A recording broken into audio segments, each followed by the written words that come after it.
I welcome everybody, and apologies, we may have some technical difficulties that are being worked out right this minute. Since we last met, I just want to take a moment to acknowledge that we lost a hero in the United States of America with the passing of Ruth Bader Ginsburg. And since we aren't going to be meeting again as a group and as a legislature until October 6th, it seemed appropriate to take a moment here just to acknowledge this passing. Ruth Bader Ginsburg, a Cornell alumna, which we're certainly proud to say often, was a giant, even though she was less than 5 feet tall. She talked about being discriminated against as a woman, as a mother, and as a Jew, and I personally identify with all three of those concerns. And she made such a difference, a radical difference in the lives of every woman in America, but also every man. I think she would have been the first to say that in fighting for equal rights for women, she also contributed to men's full enjoyment of life in all its varieties. She also fought for equal rights for all peoples in voting, for example, and many other areas.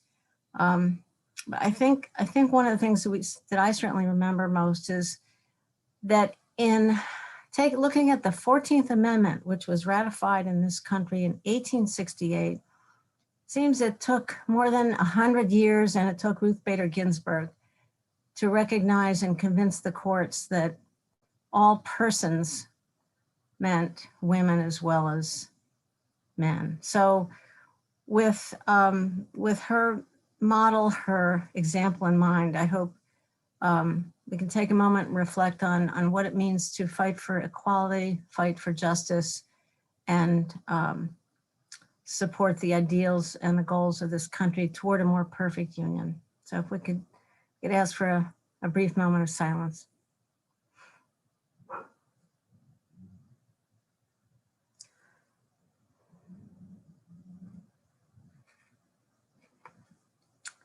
Thank you very much. I want to thank our staff for lowering the flags on county buildings, and I believe Anna Kellis is working and will work with others of us to write a resolution, a proclamation for our next legislature meeting. So thank you for taking a moment to acknowledge this incredible woman and this really important event in our country's history. All right, on to more day-to-day concerns. We have a full schedule tonight. I want to thank all of our staff and Kevin McGuire and Autumn Edwards for hustling to get our books together, and the extra, we have a note from Kevin in our email about some correction pages, so those will be in your box. I wanted to make note that, as I said, we have a full schedule tonight. We want to get to everybody's questions. So it might be efficient to put something into chat. Jason has told me that staff will sort of help me to navigate the chat box in case things come up there. If there are any questions we do not get to, please just make a note and follow that up with an email. It's helpful to copy all legislators, and Jason has given us instructions about who to copy on the staff. I would also urge that people put the subject, what's your topic?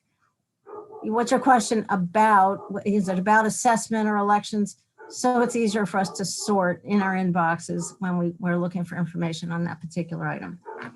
So with that, I just want to welcome everybody, and I would think we're ready. Staff, Kevin or Jason, are there any general comments you want to make to bring us up to date about where we are in our materials? I don't have anything, I think, new. I know we'll have some corrections, unfortunately, like we do every year, but we'll put them out, and I know there'll be, I don't know if you covered this, Martha, there'll be pink sheets of paper at your desks, the council chambers or legislative chambers. Okay, great. All right, thank you very much. Kevin, anything from you? No, I don't see. I just see Kevin's black box. No, I don't have anything to share. Thanks. Okay. Thank you, Kevin. Yeah, Kathy. I just want to test out our sound. It looks like it's been resolved, so. All right. Yay, Greg Potter. Okay. Thank you very much. Excellent. Thank you. So I'll also say Mike and Dan, somebody has to really wave, or maybe Kathy can put your hand up, or I'll look. Okay, I see they're on the list here. So, all right, let me turn it over to Jason for the capital presentation. You're starting us off, right, Jason? Yes, thank you, Martha. I will, I'll share my screen here. And that's section 3 in your books, also page 4, section 4-18. Can you see this slide? Is it moving? Yeah, looks good. All right, great. Thank you very much. So I have just a presentation on the 2021 recommended capital plan. I talked a little bit about it the other day at the budget presentation. The plan is slightly smaller than what was adopted in this year, and that's just in response to a decreased contribution, annual contribution of about $770,000. That's 11% decrease over from this year. It's about a little more than $20 million decrease in the total plan. I'll go through some of the larger projects. It does use $8 million, or proposes using roughly $8 million of fund balance and capital reserves over the next several years. And then I think another $1.5 million or so in the out years of 25 and 26 or 27, but that's really difficult to project at this point.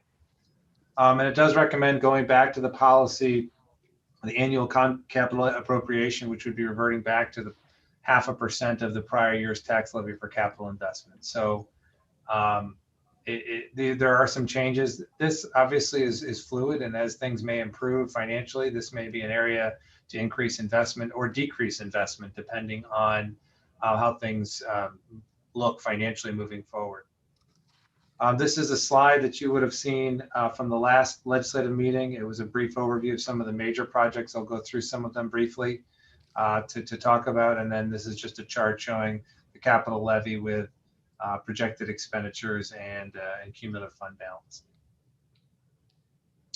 Green facilities is still one of the larger projects. This was born from the legislature adopting the energy policy last year, which said, in as reasonable as a time frame possible under reasonable costs, how can we make county operations net zero emissions? And last year we set, last year, I keep saying last year, this year we set the goal of accomplishing that by 2035. And unfortunately, I think this is one of the things that has had to been pushed back a little bit just due to large investment. And this has been pushed back to 2040. In terms of finish date, in terms of last levels of investment, this actually has 3 or 4 different series of investments over the next 20 years to be identified more specifically. So there is some planning funding this year and over the course of the next 2 years, really trying to identify what facilities to do what improvements. And so far, and I suspect at peak in F&I, either in October or November, we'll be giving a brief update as to some of the information we identified as to what might be the next steps to consider with respect to this planning process. FlexTech program provides quite a bit of funding from a planning perspective to be able to map out what assessments of existing buildings, what improvements can be done, what are the returns on investment of those buildings, or those improvements. And then the concept of possibly an on-site energy manager and real-time energy management opportunities. These aren't necessarily positions. These may be funding that can be used to support the evaluation of these different facilities, as well as possibly putting up some real-time energy management tools that will not just collect the data, but will analyze the data to be able to provide some direct feedback as to what changes you might be able to make from an energy management perspective. More to come on that probably in the next 2 months, October, November, both with peak and F&I. This is probably something that's been pushed back a few months just because of COVID. I think we wanted to have more of a dialogue with the committees, probably more of the July, August timeframe, but just with everything, this is one of those things I think got a little bit off to a slower start with COVID-19. And then here, potentially the first level of investment starting in 24 through 26. That would be design, and then construction probably in 25 and 26, depending on what could or couldn't be done. Again, there's, I believe, 3 phases of investment over the period of time. A downtown campus, this again is a placeholder for continued discussion, and I know we're going to have another discussion at the upcoming October downtown facility committee. Again, renovations. This is up for discussion as to how to proceed. The legislature did purchase the property over on Tioga and Sears Street. This envisions roughly design in 21-22 with a construction potentially in 23-24, most likely more than a 12-month design. Public safety building, this is probably the biggest change in the current year's capital plan. The public safety building has about a $30 million investment. Over 2021, things we were able to move forward was the needs assessment evaluation, where there were several scenarios that were discussed at public safety, as well as F&I, with respect to either potential renovations or new builds ranging from $23 to $45 million for the jail facility, the public safety facility. At the same time, there were some criminal justice reforms, significant criminal justice reforms at the beginning of this year that most likely would have decreased or contributed to the decrease of the jail population, and we don't necessarily have a good understanding of the baseline of what those impacts or those changes were. That said, at the same time, COVID-19 hit, so we really don't have a good understanding of the baseline of those criminal justice reform changes. So what we're recommending is about $4 million of investment to some building envelope improvements, HVAC, plumbing improvements, and some other improvements that would probably give you anywhere between 4 or 5 years of additional time to be able to make a bigger decision or a broader decision on the larger facility. This is being proposed as a 21 design and probably 22 construction. Estimated project is roughly $4 million total project, and this would be paid for. This is one of the things we would use fund balance or reserves to pay for because we have the availability to do it. And then really over the course of the next several years, when there's some normalization, both with COVID and we start to see the impact of bail reform, to see what type of a longer term impact that has on the total capacity needs of the jail. Other major capital projects, this kind of gives you just a breakdown of the 3 major capital ones. I think clearing facilities is the least developed at this point in time, only because there needs to be more planning to understand what type of investments could be made in what facilities to get what type of return on that investment. There has to be flexibility, obviously. Managing the projects, not just from a planning perspective, but from a design and implementation, will take some flexibility to understand where projects lie in the spectrum of things. It does look at using about $8 million of fund balance and capital reserves. Like I said, in quite a few more years out, there's a little bit more to be used, but that may change also with the county's financial picture. Just shows you about what's to be bonded, cash and grants. We did assume some energy efficient grants in this. Again, that can come over the spectrum of multiple years, particularly with the green facilities project, expecting there'll be some green money coming down to do larger improvements, but it does account for some. And then really it's just being diligent about our planning process and moving forward. You know, one of the challenges we're facing both with the general budget in general and now with the capital budget is that, you know, we'll see what the next 5 months play out, you know, both with what the state's going to do and how that may impact our budget versus you know, how the economy may or may not recover. So this could very well change again. Again, the major projects don't really take off or don't really start for another year or two, so that if there are changes, that the plan can be flexible and we can amend with that. Emergency response. Right now, the staff have been working on understanding the needs for a backup dispatch center and system upgrade. So in this case, we don't have a backup dispatch center. If the main center were to go down, it's going to be a very limited capacity to dispatch assets to emergencies and needs. So what the past year, the newer staff has been looking at what are those needs, what are what would be needed for a good sufficient backup dispatch center. Again, this is one of the things I think that's been pushed back a little bit due to COVID, but I expect again in October, November, have some more dialogue at the public safety meeting to talk about evaluation of needs, some different approaches and some options that might be available. As a recap, this is this project, if that were to be and this is a placeholder based on some broad estimates, this project would be using grants that we received from the state of New York on an annual basis for the interoperable a communication system to pay for any debt we might take on as a result of this facility or these improvements that we might make. Again, that could change, but this has been a grant that's been distributed to municipalities in order to improve the communication system statewide. This year, just to give you an example, $1.8 million done to the microwave upgrade system, essentially upgrading the existing system. That was using all of that grant funding that we have received over the past several years to pay for that, no local cost. And then basic repair and replacement of the existing structure, the existing infrastructure over the course of the next 5 years is also budgeted in the capital plan under a separate project, but that also is using the grants to be able to pay for that those repairs. Green fleet, this is about electrifying the fleet.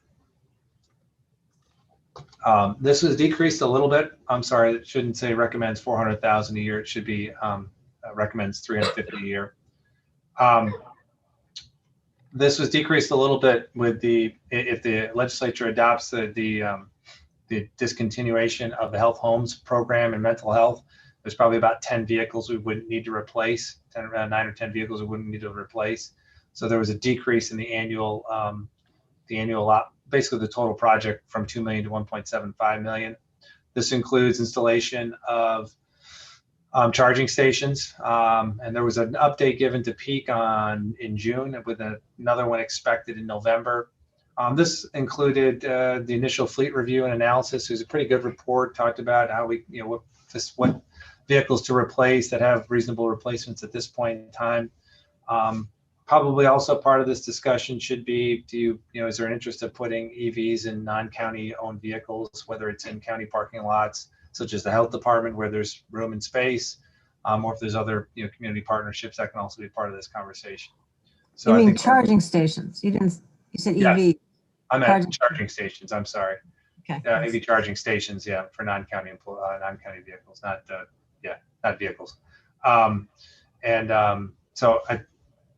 This is still slotted and intended to start replacing the vehicles next year, which would be 2021 over a four-year period, and that we would eventually, 5-year period, and then that would also be the first overhaul of all fleet vehicles, passenger vehicles primarily, and then from there individual departments would then I guess from there a real decision we made is, do individual departments then take up the annual replacement or the replacement of their vehicles like they normally would, or do we want to continue to keep it at a centralized approach through the capital plan?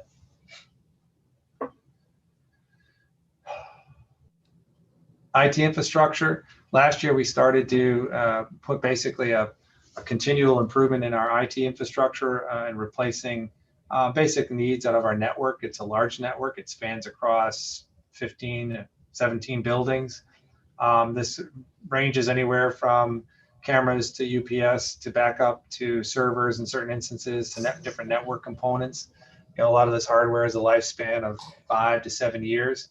And even though we're starting to remove some of the software demands off of hard, physical servers and into the cloud servers, there's still going to be a robust need for network improvements and components. An example of that is the bail reform over this past year required the DA's office to get basically a larger pipe and some improvements to the internet connectivity into their building, because the amount of information they were uploading and downloading pretty much shut down the internet for us rather than the first pass of it. So this is going to be a constant piece of what I would say infrastructure. It's not a typical road or bridge, but our IT infrastructure is crucial for us to do our job. So this puts an allotment in there.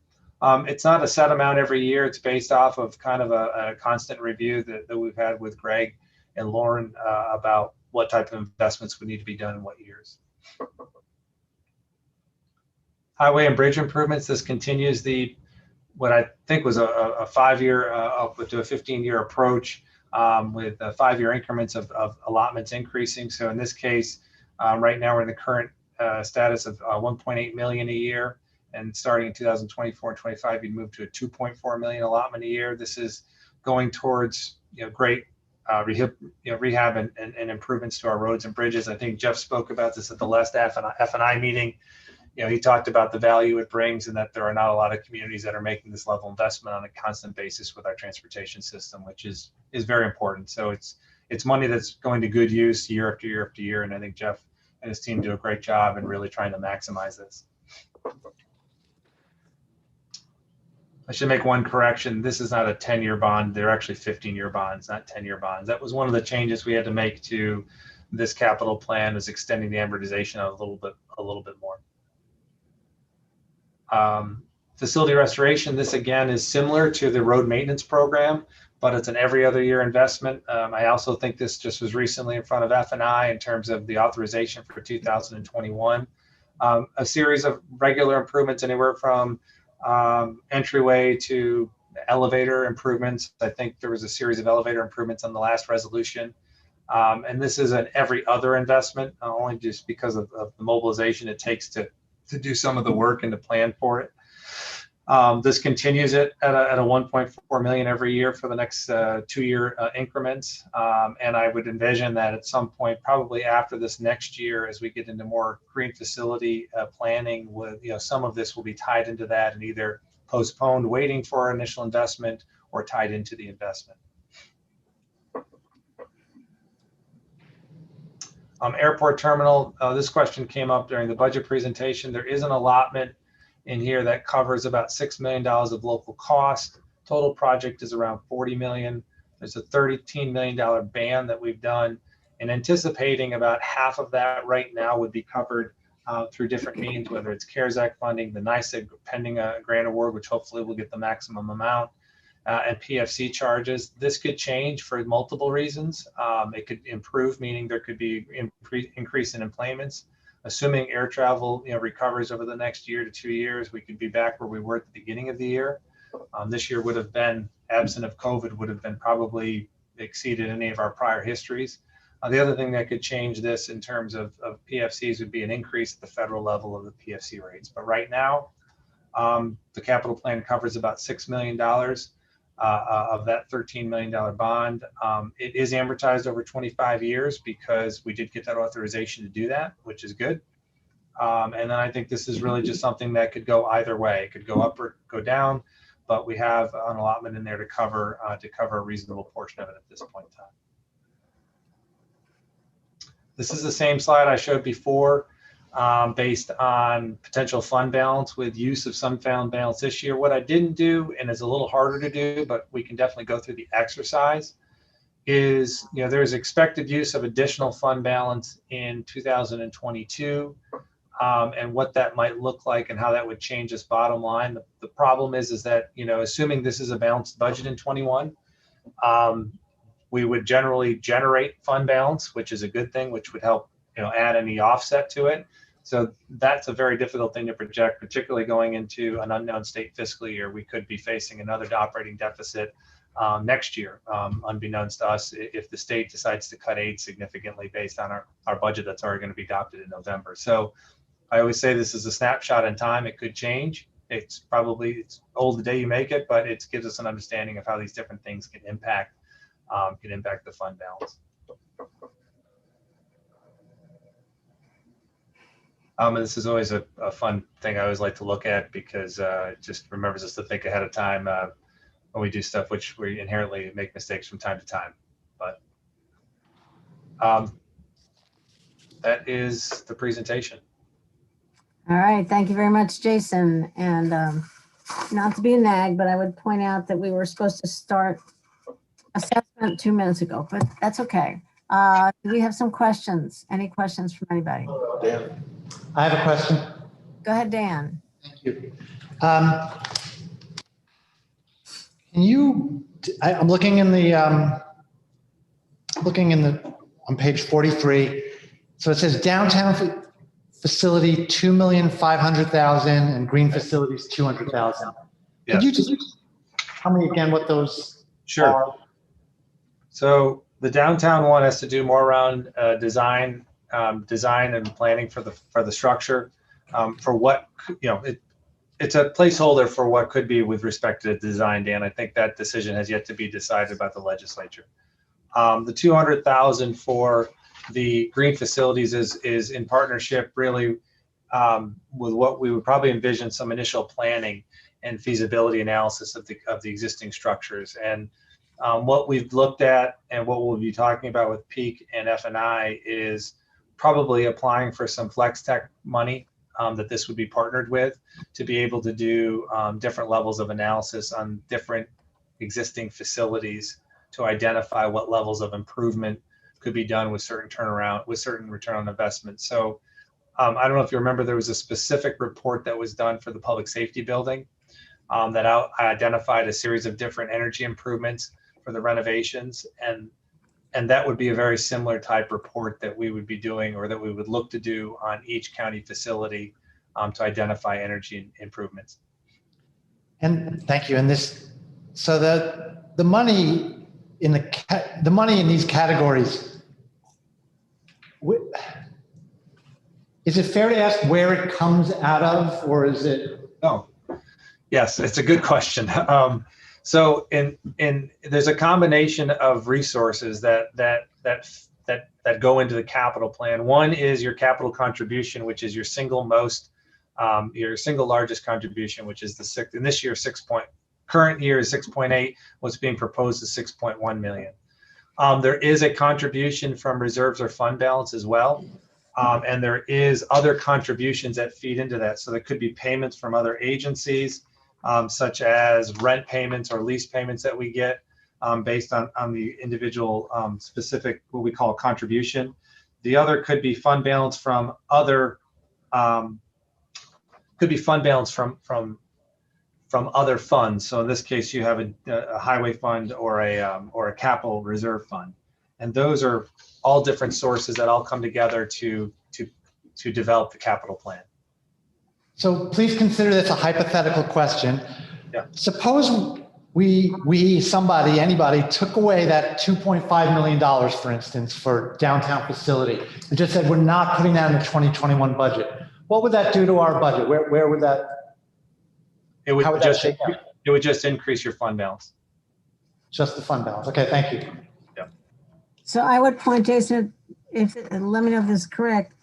We have a section, the budget, second section of this kind of overall budget pages, section 2, page 29 and page 30 has the list of the different fund balances, and unassigned general fund balance, 46 million at the end of 2019, et cetera. So people can, and then it has half a dozen separate funds on page 30. Is that right? That's the statement of fund balances by fund. Yeah, it gives you the balance at the basis at the end of last year, right? Correct. So that's kind of where it comes from, right? It does. I mean, the point note to Dan's point, if you weren't, let's say you were to not do that project at all, or you were to if you were to not do the project at all, then one important element would happen is that you would be removing the annual debt payments that start in 2025. That would be removed. If you look on page 45, section 3, you have the 2.5 million followed by 1.6 million, 35,480, and then the 1.4 million. Now that would be removed as well, which would then really impact your bottom line as to what the capital, the additional capacity of the capital fund. At that point, then you would be looking at either decreasing your capital contribution or increasing other projects. Okay. And that's how it ties in, Dan. With that particular project, there's 2 years use of fund balance or reserves, where then the remainder of it is picked up in the capital appropriation. So if you were to remove the project altogether, you would be, that would basically go back into your fund balance, and then you would have additional capacity in your capital program. Thank you. Mike Sigler. I was just wondering about the backup dispatch center. I was under the impression, I thought that the SWAT vehicle actually served as that, whereas it was a mobile one, and we could park that and utilize that as a dispatch center. Is that not the case? I don't believe so, Mike. I mean, the backup dispatch center would generally, a backup dispatch center would be some other land facility that's going to be, generator protected in terms of the power source, and it's going to have multiple stations of dispatching. And it's going to connect into the CAD system, which is a computer-aided dispatch center system, as well as the records management system. That's never been brought to my attention that the SWAT vehicle has that capability.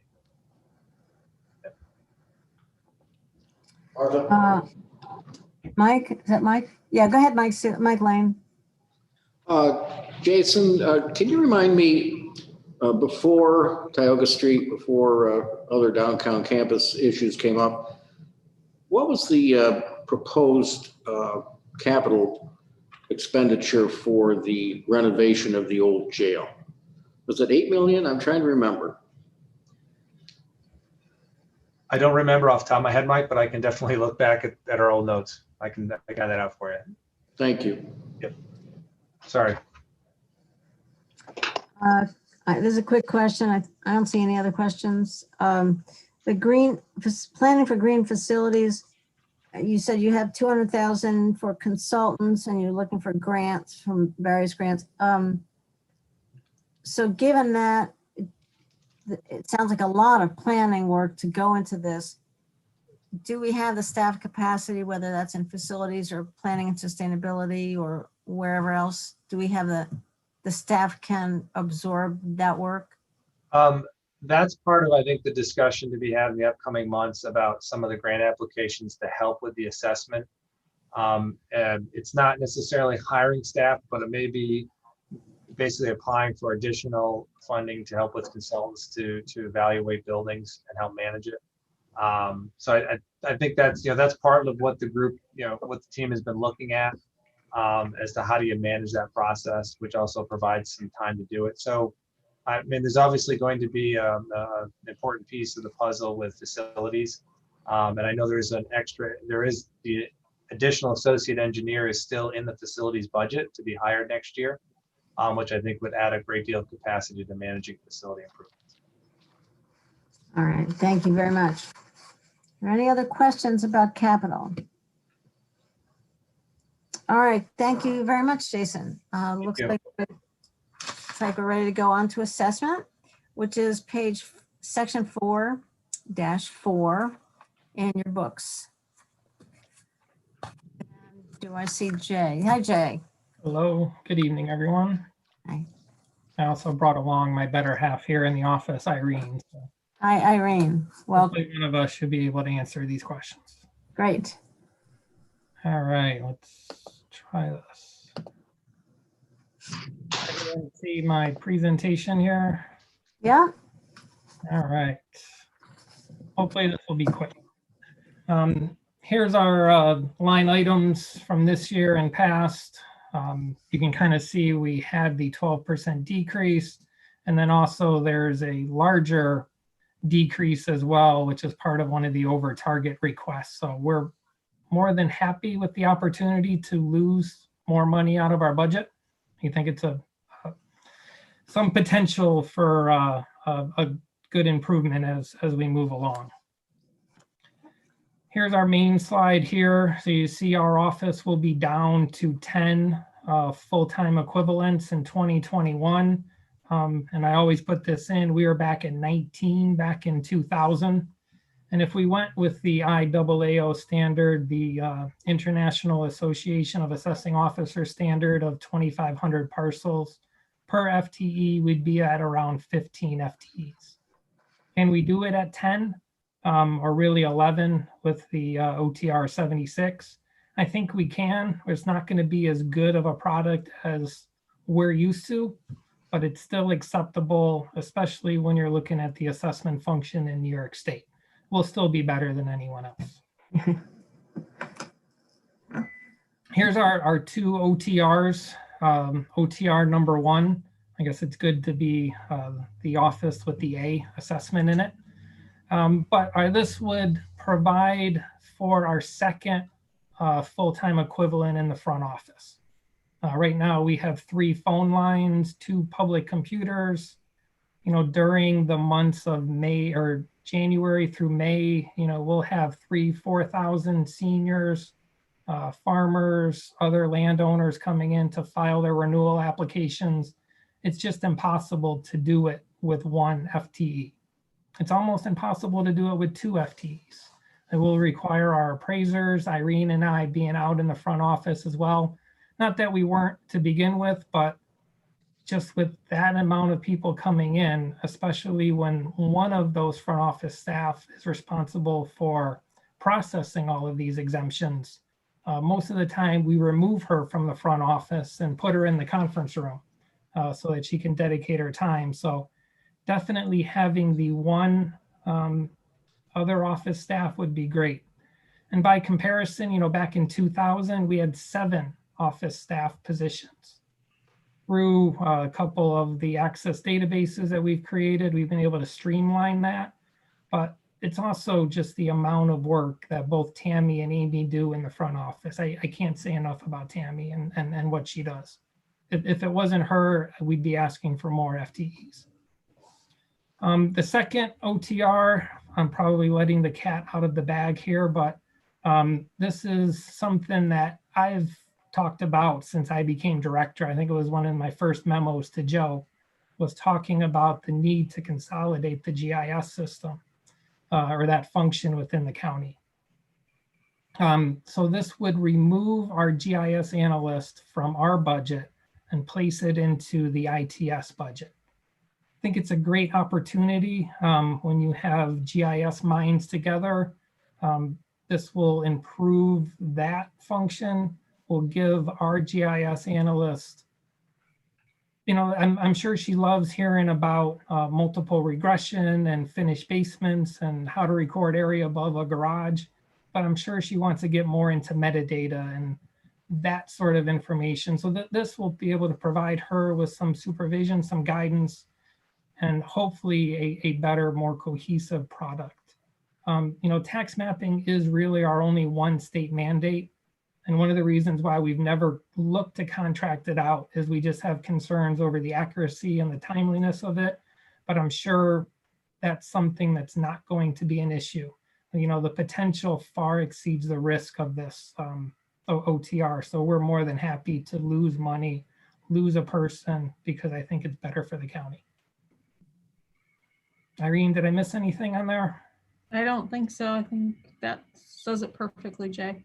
Yeah, most of our other line items aren't changing significantly. We did put a little bit of extra money in to change our front office, moving from 3 to 2. And with COVID concerns, we just want to give people a little more safety rather than having them or having their desks next to a walkway. And especially when we're dealing with sensitive income information, health-related information, they need to be tucked away a little bit more. So, but we're not. I think there's $6,000 or $7,000 in for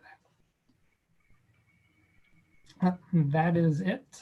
I am gonna stop sharing. Thank you very much, Jay and Irene. Appreciate that. Any questions from folks?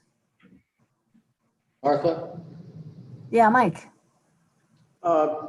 Jay, put on your prognostication glasses for me. With COVID, your issue of assessment of dark stores, lower occupancy in hotels, things like that. What do you foresee it happening to our commercial base?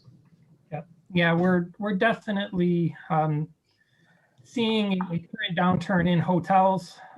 We'll have to see how that translates out as we look ahead. You know, this will rebound. People want to be next to people. We don't want to be staring at our screens. And talking with a couple of the local hotelers, you know, that it's only time before people are going to go back and traveling and getting out. So if anything, there may be a 1 year, 2 years, depending on how quick the recovery is for the hotel class. With office space, we'll have to see how that plays out in terms of businesses wanting less office space, higher vacancies. But we've always had a surplus of office space within the county. So it's not anything new. It's just gonna make that problem a little bit worse. You didn't ask about residential, but I'll talk about it because it's almost the opposite. And when I say residential, I'm talking 1 and 2 family houses.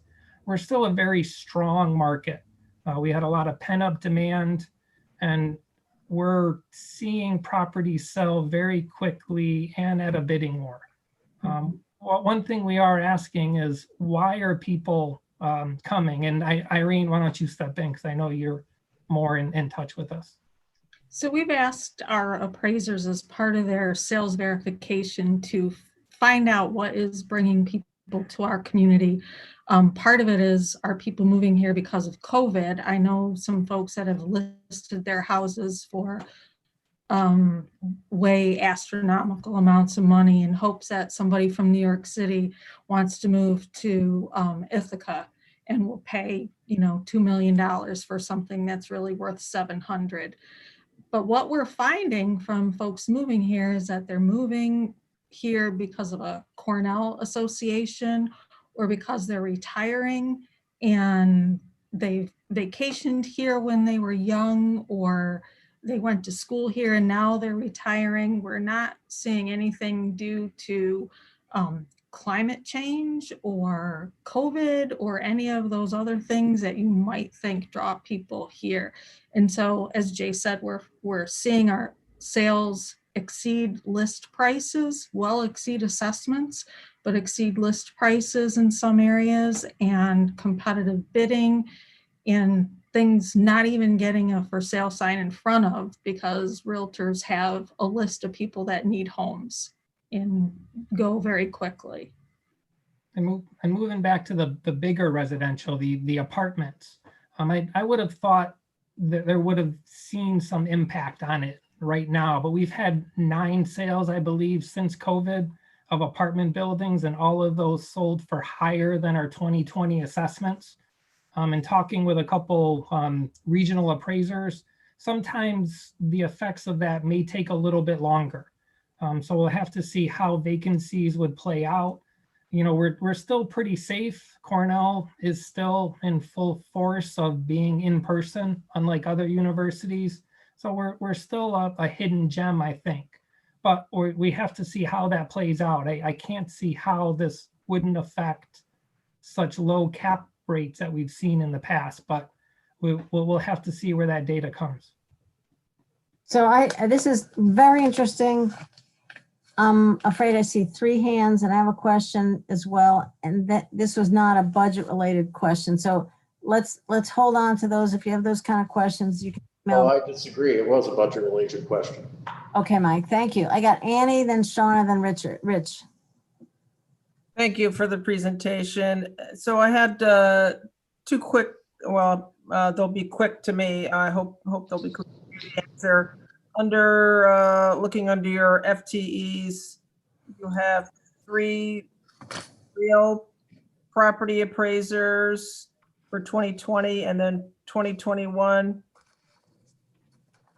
There's 2 in there, but that there's 3 and an assistant real property appraisers. So just wondering if you could quickly explain that, and wondering also, the second question, if in case you want to weave it in, is you said not a good product, not quite as a good product with less appraisers. Wondering if you have just anything quick you can say about that. Yeah. So this on December 31st, we'll be losing a valuation specialist, a real property appraiser, and our senior valuation specialist to retirement. So with losing those 2.5 positions, we're replacing them with 2 assistant real property appraiser positions. So we're reducing the number and also the staff, but we're hopeful to find some good quality individuals to come in and be a part of our team for many years to come. In terms of your second question about our quality of our product, with us, we're really good. I don't want to get too technical, but our coefficient of dispersion always lays under about 10. It's always in that 8 to 9 figure. For our properties, we'd be more looking at a 15% number as to how good we are. And that's how far on average you are away from what your assessment is as compared to what the property sold for. There's always that kind of static within the real estate market. It's not a perfect market. When someone agrees to buy a property from someone else, that's a different price than what the market value would be if two other people agreed to buy and sell that house. So there's always that static. So as long as we don't drift up above that 15% level, we're still good. We're still within acceptable guidelines. But it may take us longer to respond to a property owner if they call. It may take us longer to get a certificate of apportionment out, process sales. So we're in the end, our product will suffer, but it will still be more than acceptable. And we have to change our expectations of how good we are, because with 10 people, you can't do the same as you did with 19. Thank you very much. Rich and then Anna. Hi, Jay. I've been talking to some student landlords, well, landlords who rent to students, not student landlords, I guess. But anyway, one of them said they thought that there would be a seismic change in apartment assessments. And the other said that he didn't think so at all. If the first landlord is ready with the staffing you're going to have in 2021, do you think you could manage a wholesale uptick in the grievance procedures? Yeah, the grievance process isn't that difficult or that time consuming. It's all of the work that we do from July 1 through December 31 in order to produce those change of assessments. Sitting down with a property owner, discussing their property with them, that's the fun part of our job, so to speak. Because we're learning more when we sit down with them. They're learning about what we're doing. That's kind of that face-to-face. When you're sitting in a car with maybe one other person from our office, those are kind of the dry and boring times. So yeah, we can do it, but as of right now, I'm not seeing that seismic change. Okay. Yes, there is higher vacancies, but it's not a perfect vacancy. I think you'll see a building which is vacant, and then the building next door is fully rented. That's going to be our tough part, to trying to come up with what a market vacancy rate is when it hasn't affected properties the same. So that's going to be that difficult. But in the sales we've seen, there was a recent sale in College Town. We had 1.3, 1.4 million on it, and I think it sold for 2.2. It didn't make sense. It wasn't for redevelopment, but we have to research that sale, figure out why it sold for that, and try to translate that in our 2021 roll. Okay, thanks. Anna Callis.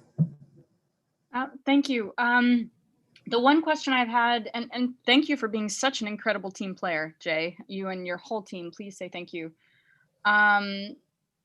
You have mentioned in the past, a lot of the staff that you have been there for 10, 20, 30 years.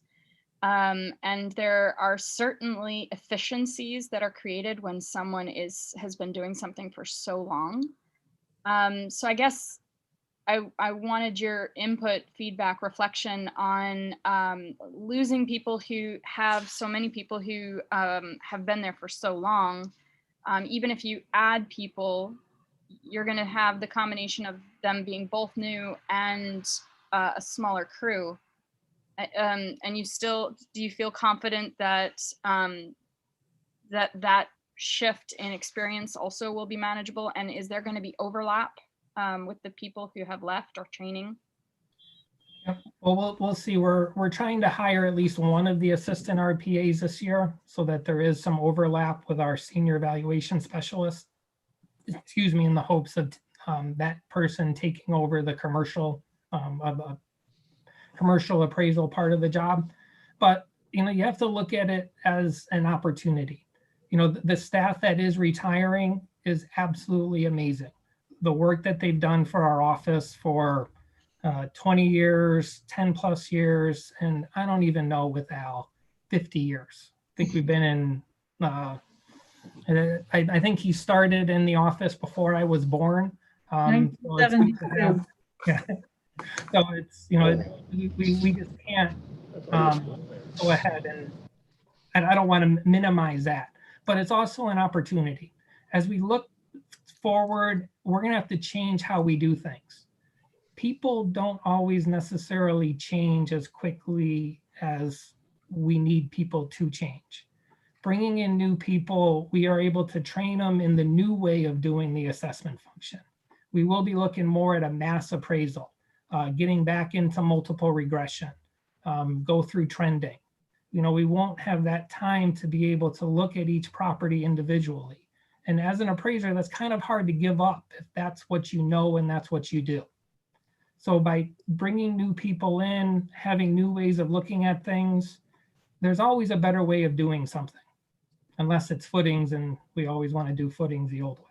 So there's always a way to kind of improve upon it. And if we can find the right people, recruit the right people, get them in, get them trained, in the end, we'll be better off. The first year or two, maybe a little bit of hiccups, but you know, we have a great staff, Irene, Tammy, Vang, Carrie, you know, Steve is new, but Steve's been around as an appraiser for 20 plus years. So we're still good, but it's a good opportunity to get new blood and look at new ways of doing things. Well, you're kind of the rock star of assessment, so I trust your stance on this, and you've got a phenomenal team that's really tight. So thank you for that input. Oh, thank you. Thank you. Thank you, Jay. Mike, a quick, I don't see any other hands. Quick question. As the GIS people move to ITS, maybe there's a question for ITS, but are they physically moving over to ITS? You know, as of right now, the two current GIS employees are on our floor. Our tax mapper was always out back. So they were, you know, 20 feet from each other as it is. Okay. As long as they're still on our floor and we're still able to have that access to them, you know, I don't look at that work as really changing anything. We're still going to keep her a part of our valuation meetings, assuming Greg or Kat will allow her to. And so she'll still be there and still be a part. But in that other time that she's not doing our line work or doing work for us, she's improving her GIS skills. You just can't ask for anything better. All right, great. Anything else for assessment? So it's great to know that we were able to finally follow up on a suggestion you made a long time ago. Thank you very much, Jay. Thank you, Irene. So Thank you. move to the county clerk and DMV, Maureen Reynolds. There you are. Hi, Maureen. And 4-35. Take it away. So it's nice to see everyone. Shauna, it's nice to see you up and feeling better. Maureen, it's a little, your sound is really sort of distant. If you can get closer or something. Sorry, there's three of us in this office.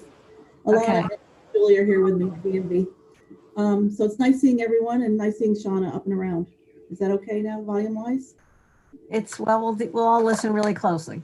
Okay, I have a big mouth. So first of all, our budget, we came in below what was asked of us. And then go ahead and do the FTEs. We were able to decrease through retirement a couple positions to meet the changes needed. The one in 2020 we added was in anticipation of the retirement that came this year. So that worked out actually very well. And then we're going to talk about DMV. So this is a license plate that was on a car at a car show. They're waiting for DMV to open back up. It's been a long time. It was 120 days without people being able to come into our office. You know, I have to give kudos to my staff, both offices, the clerk's office and DMV. They came up with innovative new ways of doing business and assisting our customers. Neither office was ever shut down. You know, real estate closings still happened and cars were still registered. One of the biggest things we did was use social media. On Facebook and Twitter, some of our posts had over 12,000 views on a posting, and I personally answered over 4,000 messages on Facebook alone. So there was a lot of need from the public on questions about DMV. Excuse me, Maureen, can you get your slides into presentation mode? It'll make it easier for us to, our old eyes to see these, or my old eyes anyway. Great, thank you. Great, thanks. So we, our phones were answered. We never stopped answering the phones the entire time. And we came up with creative ideas on how to do business. Go ahead and click it. Here's our Dropbox. It was a safe in the office. You know, we put it outside, and that's how we deal with a lot of the Dropbox work during the day. And a lot of these changes were made even when DMV worked against us to limit what we could do, because they were not very helpful in this at all. Our business partners are great. The law firms, banks, and car dealers, they worked with us to make sure that everything ran well. So big kudos to them also. And like Jay said, real estate has been crazy. It was crazy the entire time. People kept saying, what are you doing in your office? I said, working really hard to get the real estate closings done. And at DMV, you know, we came up with mail your stuff in. Then we figured we could do the Dropbox. They did the Dropbox. And then the governor came through and said that we had to be open by appointment only. So we installed an appointment system and got that up and going. So a lot of adaptability by my staff. And the revenue has been good. I mean, we are down, but it's not where it was before, but it's not bad. You know, real estate closings are continuing. The courts are open again, and car sales have been amazing. I think I was at McGuire's recently. They said they're running out of trucks to sell because of production issues. Now, as for the appointment only system at DMV, it's accessed from a link on our website or our Facebook page. We do answer the phones from 8:30 to 12:30 each day. We used to do that all day, but now we've limited it to the 4 hours in the morning because we cannot keep that pace going, because I had to call the Cortland County clerk and say, you need to answer your phones. Your people in your drive-through line are calling me asking what to do. You know, so we had to limit it to 4 hours a day. So it's the only limitation that we've done. And that was just so that the staff I have can get the office done, the work done. One of the things too is with a Dropbox, the only reason a person really needs to come inside the DMV, unless something's really messy, is for a driver's license or a learner's permit. We've made the Dropbox, you put everything in, we process it that day, and it comes back in the mail. So it's just mail time. Now, the appointment system, at first, I was not an advocate of, because I didn't know how our customers would like it, but it actually works really well. It keeps a steady flow of customers all day. So instead of being bunched up in the morning, at lunchtime, at the end of the day, we have a steady flow all day. So that's worked out really good. Now the problem is we're booked to mid-November. So there's a backlog of getting people in the offices, and we just don't have the staff to have more people come in all the time. And we want to make sure we keep like a certain number of people in the office to meet the health department standards. So we have somebody at the stand at the door all day. In the mornings, it's two of the staff members that take turns, and I do it in the afternoons. And we greet them, check them in, make sure they have an appointment. If they don't, we walk them how to do all their work through the Dropbox. So we sit there and educate the customers and help them put their stuff in the Dropbox so they can get back what they need. So I just want to say it's been a trying few months, but I think we've done a really good job and thought about new ways of doing work, and it's really been amazing. So I just want to show you too, naturalization. They canceled all of our ceremonies this year. We only got to do one, but there is not a backlog of people needing to be naturalized. They've been doing it administratively in the offices in Buffalo and Syracuse. So people are still becoming citizens. It's just not the great ceremonies that we had. We'll be working with immigration, probably not till next year now, getting ceremonies back in the courthouse. And then I got an award for a woman of distinction from a senator. I was nominated by a town clerk. So this came out of my work with the shared services, not just my work, my staff. Of course, Alana's out helping everybody at the towns and villages also. So got to have my parents go up, and they're all so proud of me. So That's about it for me. Thanks very much, Maureen. Appreciate that. Congratulations on that award and on all this other amazing work. If you want to, if you can take your slides off so I can see the hands. We're wonderful. Are there any questions for Maureen? Shauna. Hi, Maureen. Thanks for joining us. As always, your department does a wonderful job. And congratulations on your award. I wanted to see, I've noticed that there is a even bigger push on the websites for people to go through online to do the registration. And I was wondering if that has affected your revenues. It hasn't affected them yet. It will. And Albany just came out Friday afternoon. A reporter called me and then I checked my email. So they found out before I did that they're going to be pushing more online. So they're talking about not requiring the vision test for a while. So people could just renew their licenses.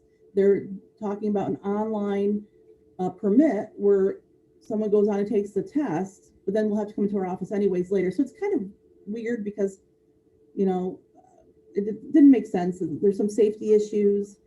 They're talking about people being able to register like a new vehicle and uploading titles and stuff. So Albany gives us all these hurdles and procedure that we have to do. We have to have the originals. We have to do all this stuff. And then they go ahead and change the rules and tell us about it afterwards. So yeah, gotta love them. Thank you. Ann Corman. Thank you. So I was, Maureen, congratulations again. So you said about people, you know, getting appointments online, and can they call for an appointment? They can. So if they are elderly or don't have internet service, we have a handout at the door. I give them the number to call. Actually someone in my office to schedule the appointment since the DMV phones are so busy. But sometimes it's just someone's holding a smartphone and they just don't want to do it, or they want me to get them in earlier, which I can't. But you know, they're like, well, that's what I can't get until November, you know, whatever. And I go, that's the date. And they go, well, I want you to get me in earlier. And I said, well, I can't. So, because we're booked and, you know, we're doing, is it 200? We're doing, on the average, 250 transactions a day. So 250 transactions a day. So we're doing the Dropbox. The day it comes in, we process it, send it out. So there's not a lag time besides mail. We're doing all the deal work that all the car dealers drop off. And that gets done usually in a day or two. And then we're processing all the customers through the office. So this is at the Department of Motor Vehicles. If they want an appointment, they have to wait until November. For a license. Yeah, it depends on what they're doing. The licenses, they take a long time. It's a 30-minute appointment, and those are booking out into November. There's some they can get 10-minute appointments for reg renewals or getting plates. But most of the times they can really utilize that Dropbox because we get it back in a couple days to you anyways. You're still getting it. So if it's like, for instance, if someone's 16 or 17 years old and they're getting a new driver's license, that could be out for a couple of months. But if someone's buying a car and needs to transfer over plates, that they can be done sooner? Possibly, because the demand is more for licenses right now. One thing that we're hoping is that they push the deadline back a year for the Real ID. So there may not be that push, that need that people feel to come in so urgently right now. And the governor did extend everyone's licenses and registrations by executive order, which, you know, we tell people all the time. And I'm saying you're not going to get in trouble for this. So it's okay. It's okay right now, you know, and then just make your appointment, come in and we'll help you out. And how long is everything, is the executive order for right now? Or is that by month? Right now. Indefinite right now. All right. Thank you very much. Maureen, thanks to you and your whole staff for being so creative. Okay, just a second, Mike. All right. Thanks very much for being so creative on all these things. If you can answer really quickly, do we think postage costs are going to go up significantly, or is that a minor part of your budget? And if it goes up a bunch, it's okay. It's gone up astronomical. However, if you're requesting new license plates, it costs almost $5 to mail back license plates.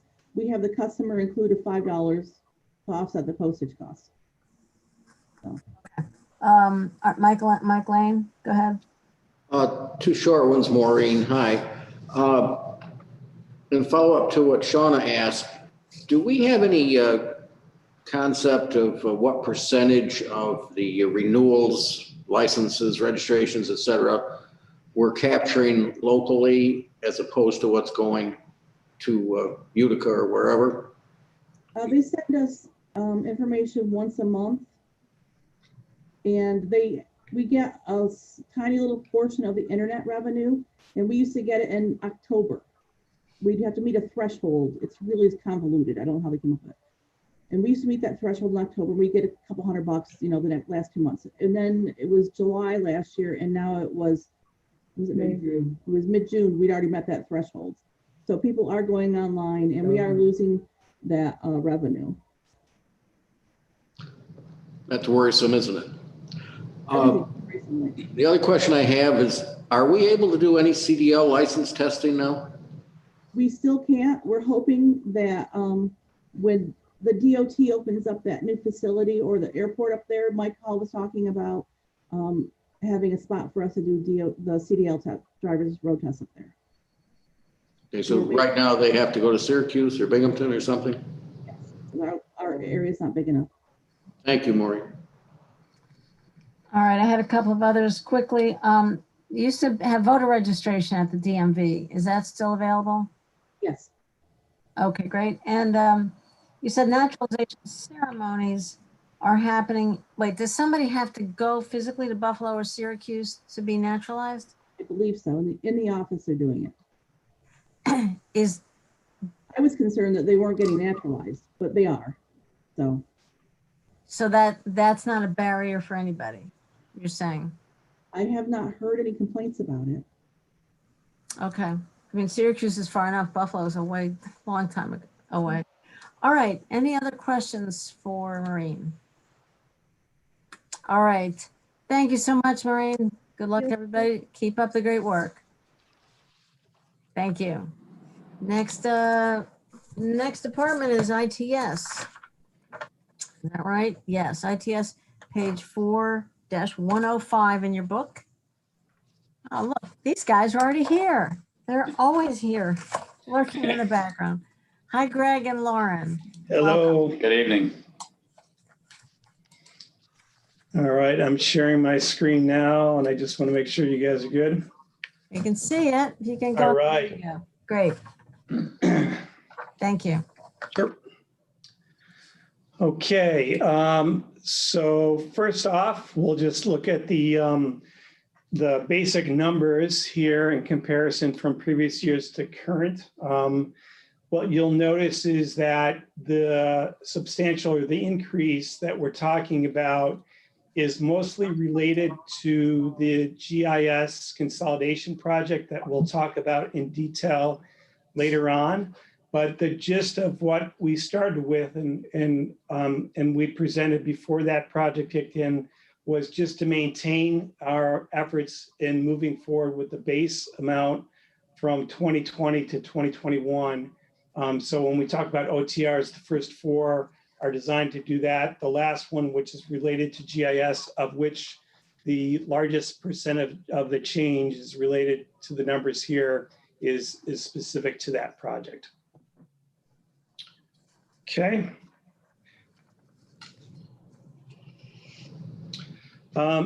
The same with the FTEs. So you'll notice that the standard amount for FTEs in ITS for about the past 20 years or so has been about 12. And so we're looking at increasing that to a total of 14. Both of the reason for doing that would be the result of the GIS consolidation project. I also need to point out that the last column here is percent change, not total FTEs, right? The 12, it's just coincidental. Yeah, that's a little confusing. Yeah, it is, right. All right, so I'm gonna jump right into the OTRs. So priorities 1 through 4, or OTRs 21, 29, 30, and 31 are directly related to traditional ITS. The last one, priority 5, is related to the GIS consolidation, which I'll talk more in detail about. So I'm going to start with OTR number 21. So again, 1, 2, 3, and 4 were based on the need for us to present OTRs to get us back to a baseline budget that equals what we had in 2020. So the first priority is the funding increase cost of service contracts, and those can be into 2 different categories. The first one is related to the Kronos project, which is our new HR payroll system. So we've expanded the project from the original concept of that project and added time clocks, electronic time clocks for blue collar employees, have added a part of the project, which is for the scheduling for the sheriff's department, and have also added the module, a new module for the leave of absence modules.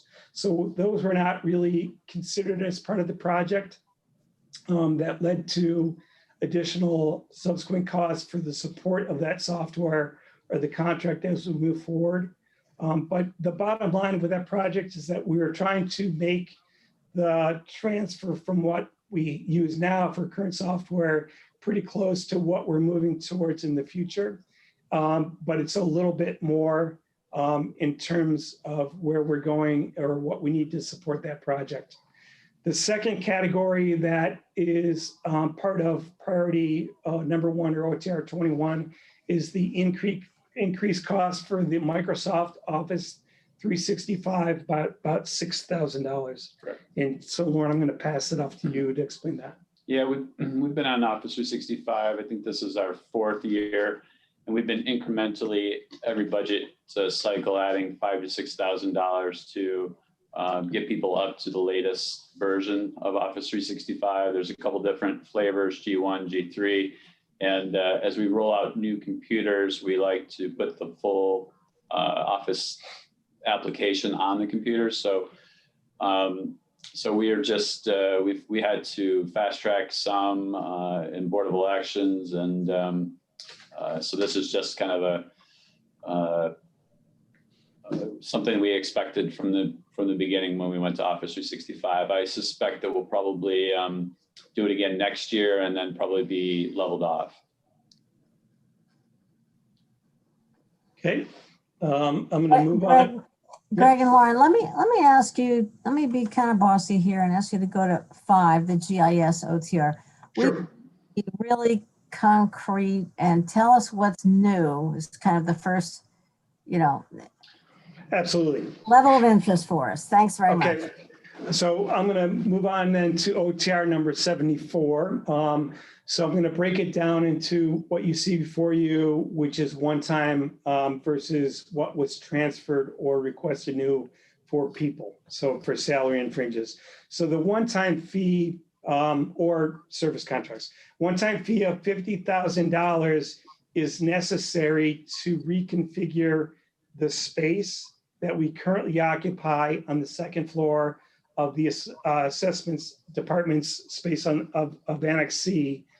And we'd have to, right now, it's all open and we've got some temporary, barriers in place and desks and partitions that we've lived with for many years. But if we're going to fit 4 people into that space, which we can do, it's going to require a lot of redesign and thought and work with a company to install partitions.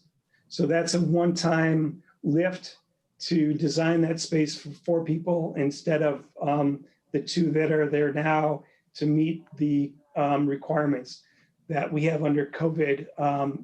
The one thing about the GIS work and the employees that work in GIS is they cannot work remotely because of the heavy lift of the data over the internet.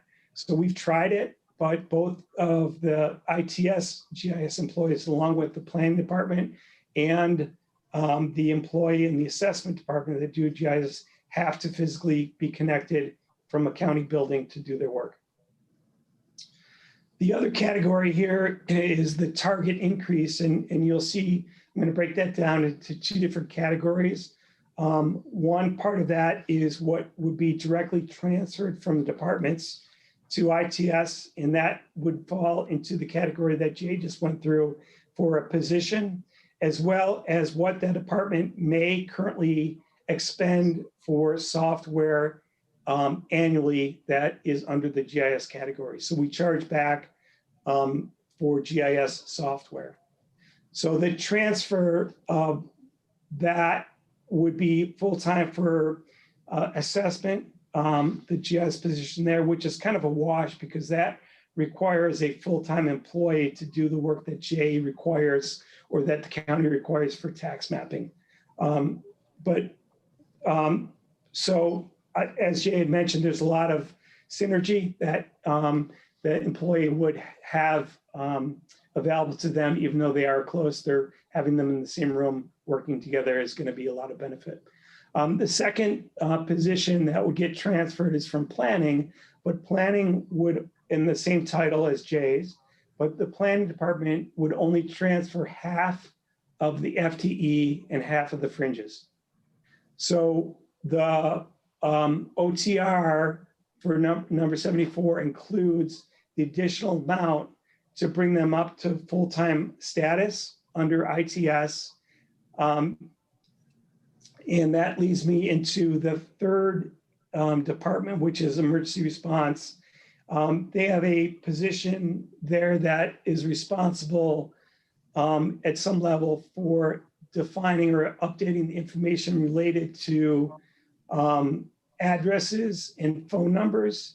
That position would be eliminated in 2021, and the half-time position that we're asking for the planning position would cover the difference. So that's why we're asking for more money to bring us full, because we're really losing the entire position from emergency response, part of which is related to the management of GIS data for their system in the dispatch center. In addition, those three departments holistically would move all of their software, annual software as part of the consolidation as well. Does that answer your question, Martha? That's really good, and it's really important stuff. So why don't we take questions on this particular, because it's a reorganization that covers a lot of bases. So if you would go to the last slide. All right, quickly go to your last. You have one more slide. You know, hold on one second. No, that's it. Okay, if you would unshare, because Right. I want to see if Thank there are you. questions. I'm sure there are questions on this whole reorganization. I Dan, have a question. yeah, Thank you. thanks for waving bigly, Dan. Happy to. So there'll be a GIS person from planning and a GIS person from assessment into IT. Will the planning person still be mostly doing planning GIS and the assessment person mostly doing assessment GIS? How's the thinking on that? Initially, Dan, that would be the case, but we would be able to share responsibilities and the workload for both tax mapping and the planner's needs. In the world of planning in particular, the advancement of people in those positions allow them to do their own GIS analysis without a staff member to do so. So that's really part of the planner's position these days. So that makes sense. But there's still a lot of data management for the planning department, but the person in that title really knows what data that is. But having her take the lead on that with other people involved in the future to back her up as need be. So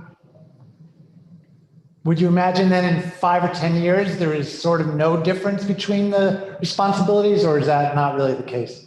No, there would not be, because there's a core level of data that needs to be managed for the planners to use. So it's not their job to manage the data. It's their job to review or do analysis on the data that we prepare and present and publish for them. Okay, thank you. To answer your question, in the world of tax mapping, it's something that we have already been involved in and very closely for the past, since we migrated from paper to digital stuff. So that happened under the GIS program. The assessment department has always had a full-time person to do tax mapping. So that can be better distributed amongst the GIS group instead of just one person. Thank you. Are there any other questions? Yes, Martha. Okay, Mike Lane.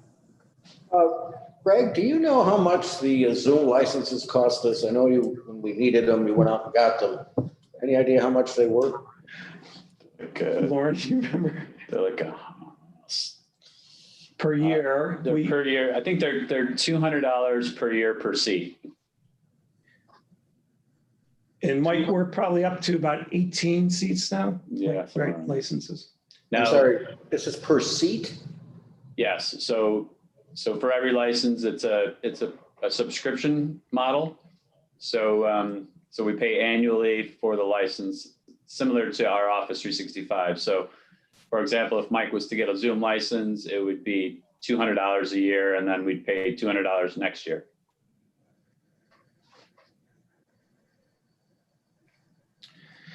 And there's, Mike, there's different types of licenses. There are licenses that don't cost the county any money, but there are limitations on what you can do with those licenses. Okay, I'm just trying to get an idea of what's setting us back in a year. Or we probably don't know yet because it hasn't been a year, but. Yeah, we have a lot of Zoom licenses that are just the basic, which don't cost us anything. And so I would say that we're probably up to just 20 licenses for individuals around in Tompkins County government. And we kind of move those around as needed as well. If somebody is no longer needing it, it kind of gets repurposed. So it's not significant then overall. We're talking $4,000 or $5,000 a year, maybe? Yep. Correct. Yeah, and it's all coming out of the county administration's budget as we speak now. Well, as it should, but that helps. I had no idea what they cost. Yeah, and Mike, also on top, we're also using something called Teams out of Office 365 for internal users for video conferencing as an alternative to investing in Zoom. Okay. Yeah, I thought I saw some meetings happening on Teams, and I wondered, is that just part of the Microsoft package then? Yes, we're already paying for that. Okay, all right. Thanks. Any other questions, folks? I'm interested. I'm trying to understand about the GIS. So the planning GIS was only half-time previously? That is correct. Okay, so you're taking the doer FTE and moving that money to essentially to the planning slot and increasing that to one full FTE. There's no money transferring from doer in this scenario. They've eliminated the position completely. We are requesting that there's a need to cover the work that employee previously did. And therefore, the additional amount to make that half-time FTE whole is necessary since the money is not being transferred from doer. Okay, but doers, I'm seeing Jason took his little box off of mute. Maybe you want to help. Right. Doer target is going down. The doer target is going down. That position is not being filled. What's being transferred from doer is some contract services. The assessment position is being transferred over. The planning position, in order for the planning department to meet their 12% reduction budget, they proposed reducing the GIS position to part-time.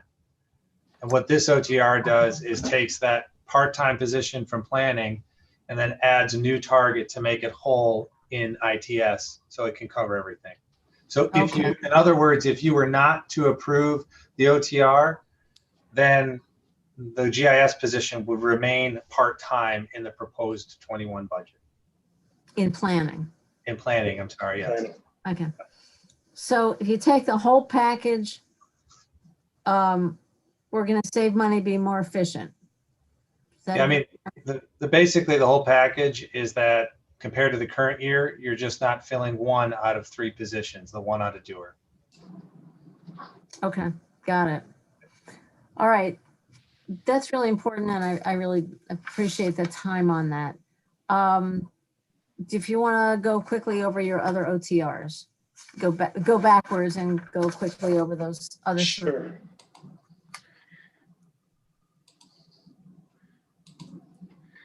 Okay, can everyone see my screen again? Yep. Yes. We're good. Okay.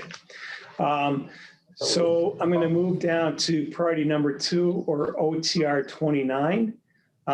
This is, so let me state that priority 1 through 4 again were put out there to get us whole back to the baseline budget that we had in 2020. So we made some decisions about what we could put out there. So one of the things that we have some flexibility is the amount of money that we pay out for 2 companies for professional services contract that support us in what we do. The first one is with a company called Lynx. And we have a contract with them, or have in the past, for $30,000 for a retainer and on-call for the support of all of our virtual servers and all the county storage and the backup systems. And they've been great to work with. We've been doing business with them for over 15 years. They know our network, they're responsive, and our relationship has really been great. So we had to reduce, keep them in the mix, but we had to make a decision to reduce them from $30,000 to $10,000 in the base budget. The other company that we get professional services from is First Light. So their engineering department assists us with the rollout of all of our networking switches and our internet connections. So they manage and help us manage the load balancing equipment and all of the switches that we're replacing and upgrading right now. We normally spend $10,000 per year. That was dropped to $2,500. So the $27,500 is a request for an OTR to make both of those contracts whole. Okay. The next 2, I'll lump those 2 together. So there's 1 position in each one of those categories. So microcomputer specialist and systems analyst. In order to meet the 12% reduction, we had to reduce the number of FTEs in our department. Those we currently have 2 vacancies as a coincidence. So those titles are really important to us as we move forward, because they are ones that support the day-to-day response for departments. What is happening now is that all of the work orders have been shifted up to the higher level of positions in the department for the network administrator and Lauren. So as we replace PCs, as we deal with just general IT support stuff, we're having 2 of the current positions cover that need. That should not be the case in the future. So the additional support for this request for microcomputer specialist and the systems analyst would help us to better balance and respond to the daily work orders, and Lauren and Mark in the network side of things to deal with the work that they should be doing that's getting neglected now currently.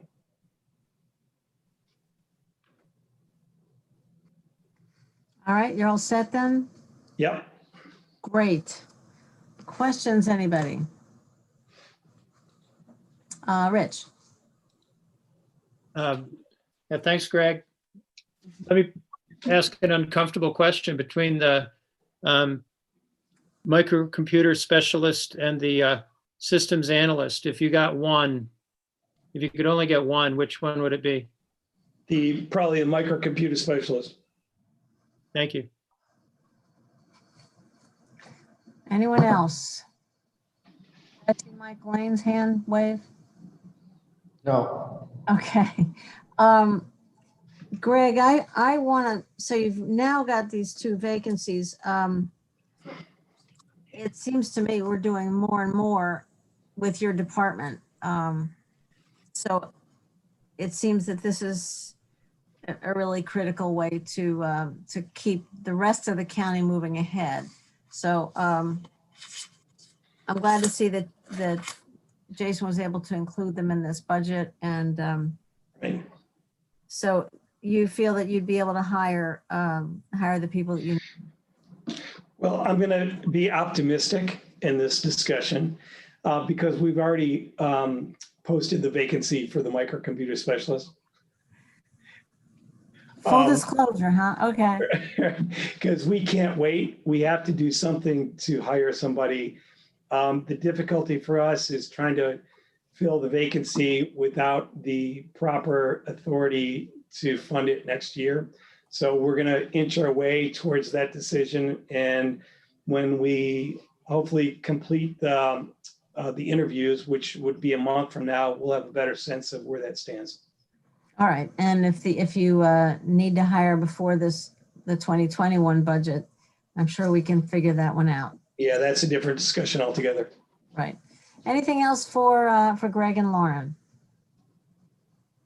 All right, wonderful. And thank you. You guys are really the glue that has kept the whole county going, during this transition, and taught all of us new tools we never thought we'd need, and all the rest. And we really couldn't be more grateful for everything that you've managed with your small staff. And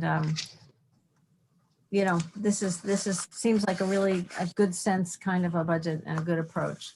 So absolutely. All right. Keep up this amazing work. I'm sorry. Thanks for everyone's support. We appreciate it. Yeah. We depend on this amazing work. Thank you all. All right. County Attorney, I saw Jonathan Wood pop in here. Welcome. Oh, we are now, yes. we continue to be about 10 minutes behind. And if That's people, good. I was going to say I was going to hit share my screen and see what happens because I'm in an area which has some internet outages at the moment. I know Kevin just put it up for me, so I'm good. All right, we got it. Great. Thanks. First slide, or then if you can go to the next slide, Kevin, I'd appreciate it. So actually, all the slides kind of show the same thing, actually. Our expenditures are traditional. The revenue is basically what we get from solid waste and from finance for doing the foreclosure. The difference between 2021 and 2020 and the OTR request is basically in order to meet the 20%, we had to cut somebody's salary. We're about 90%, or well more than 90%, really close to 98% personnel. So there's really nothing else to cut. This is the attorney salary assigned to, or much of the attorney's salary assigned to family court. Plain truth is we can't do without that. We used to have 2 part-time attorneys, 2 half-time, and a full-time paralegal doing that. Now we have 1 half-time attorney and 1 half-time paralegal. We're already as thin as we could possibly be. And I don't know how we could manage without that position. And that's consistent with the county administrator's recommendation. So it basically cuts it to meet the 20%, but adds it back. There really isn't anything to play with in my budget. It's really all personnel and fringe. So, I can go through the next slide. We'll just, Kevin, if you could show basically the same thing. Kevin, could you go to the next slide? Well, the next slide just basically shows the reduction of a half-time person. So there's really, the budget is essentially the same. In order to meet the 20%, we took away most of a position, but the plain truth, there's no way to do it. Either the position's there or it's not, because it's already half-time. And I don't think we can manage without it. In fact, I know we can't. So Be on happy to page, take any questions. so on page, section 4, page 34, shows the OTR number 55. And this is basics asking for 32,541 to restore this back to halftime from a quarter time. Yeah, essentially, but nobody's going to work a quarter time, and that's just not going to cover it. I mean, we're lucky to be able to do it in halftime, never mind a quarter time. And also just the nature of the work, you have to, not only is there a significant preparation, but you have to be available quite a number of hours because things come up all the time. And somebody working quarter time, basically 10 hours, is just not going to be able to do that. Right. All right. Thank you, Jonathan. Are there any questions? Annie Corman. Thanks, Martha. Jonathan, just for the record, I know you probably mean the 12% reduction, but you keep saying 20% reduction. I'm sorry. To me, it seems like 20%, but you're right. It's 12%. I'm sorry. I figured, just wanted to be clear on that. Thank you very much. Jonathan's not the math guy, right? No, I'm not. I'm not the math guy. All right. So no other questions? All right. Thank you so much, Jonathan. Thank you very much. You didn't say no report. I was almost expecting that. So I might have ended up with no report if I went to screen share and nothing happened. all right. Thanks very much. Thanks, Jonathan. I see Board of Elections here in your book. That's page 4-13. And hi, Steve. How are you? Good. How you doing? Good. I don't know if Elizabeth is here. I don't. I am. Hi, Elizabeth. Hello. Hi. And You guys don't have anything going on these days, right? not much. I'm just trying to share my screen. I don't know if it's shared or not, but no, there we go. We don't see it yet. Hold on, we're getting there, I think.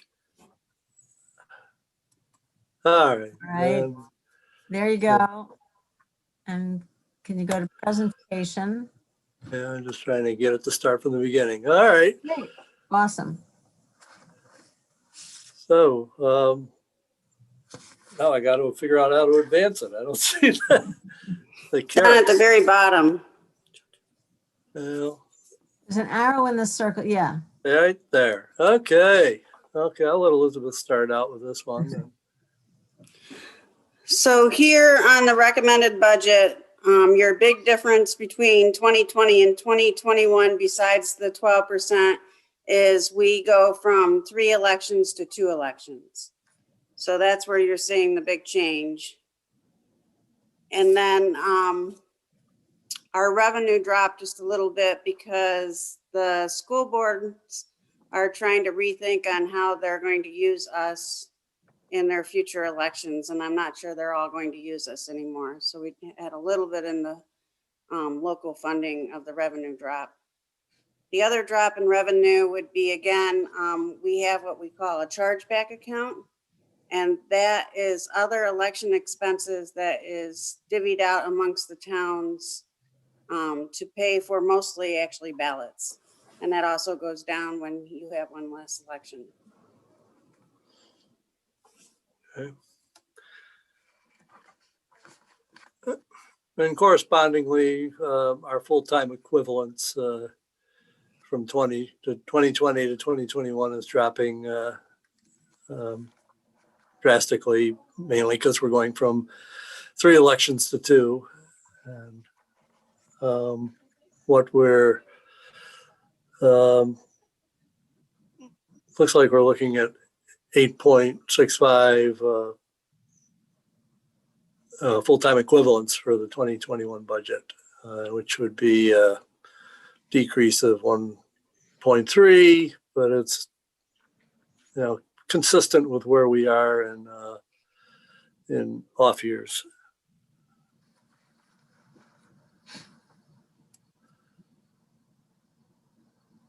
So the two, we ended up cutting actually a lot of different things to meet the 12% reduction. But the two that we're asking for, the two requests, especially the senior voting machine technicians, we really, just like Jonathan was saying, is we have it down to a quarter of a piece for the senior voting machine technicians. We need to raise that back up to at least part-time to make one full-time equivalent. So we have our bipartisan team. We could actually use them full-time. And one of the reasons, even though we don't have 3 elections, is because the poll pads we use for early voting takes a lot of extra time, because throughout the year we have to do updates on them and different types of maintenance with the software. But we could make it if we just had one full-time equivalent. The other OTRs are travel and training. We had to knock our travel and training out to make the cut. But we have a lot of new staff and we have a lot of new legislation. And it's very pertinent, and it also helps us save money if we can get a lot of our staff to these trainings. And also our vendors are there and they have user groups for the voting machines and our poll pads, etc. Did you want to add anything, Steve? Well, I think you kind of went over the reason why we really need a one full-time equivalent for the senior voting machine technicians. The amount of technical equipment we're dealing with now just seems to be growing each year, and with the travel and training, we're just getting tons of changes in election law. That some of them are very significant, and it does take a lot of updating and training to stay on top of it all.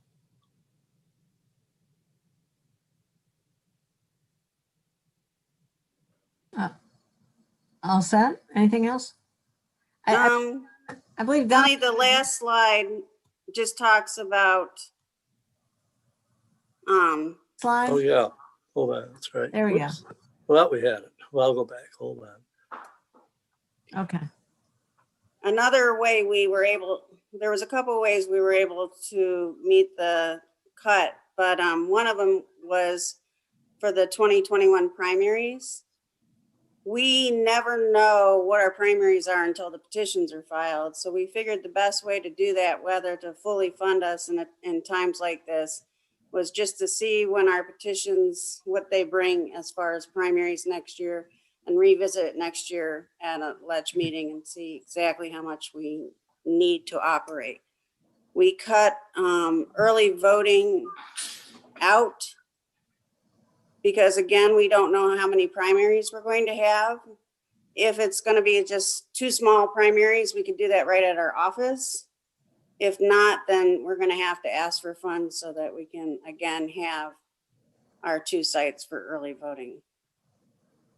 And we're just trying to do the best we can. We're hoping with the poll pads that we can go from 5 inspectors down to 4 and have 2 at the table and 2 managers, because they do accelerate the time for voting. And we think we may be able to do that in most districts. So we're going to give it a try. And that's pretty much it. All right. Thank you both very, very much. And if we can take your slides off. Okay. I believe Shauna had her hand up. Hi, I actually had a question about the travel and training. What we've seen from some of our other departments is that they've actually reduced their travel and training due to the fact that there really aren't going to be many trainings that are going to be scheduled in the upcoming year. And what we're also seeing, or what I've heard personally, is that the cost of online trainings are almost double the amount that they were even last year due to the captive audience appeal. And so I wanted to see, are we talking about people going away to training, or will people be doing training online?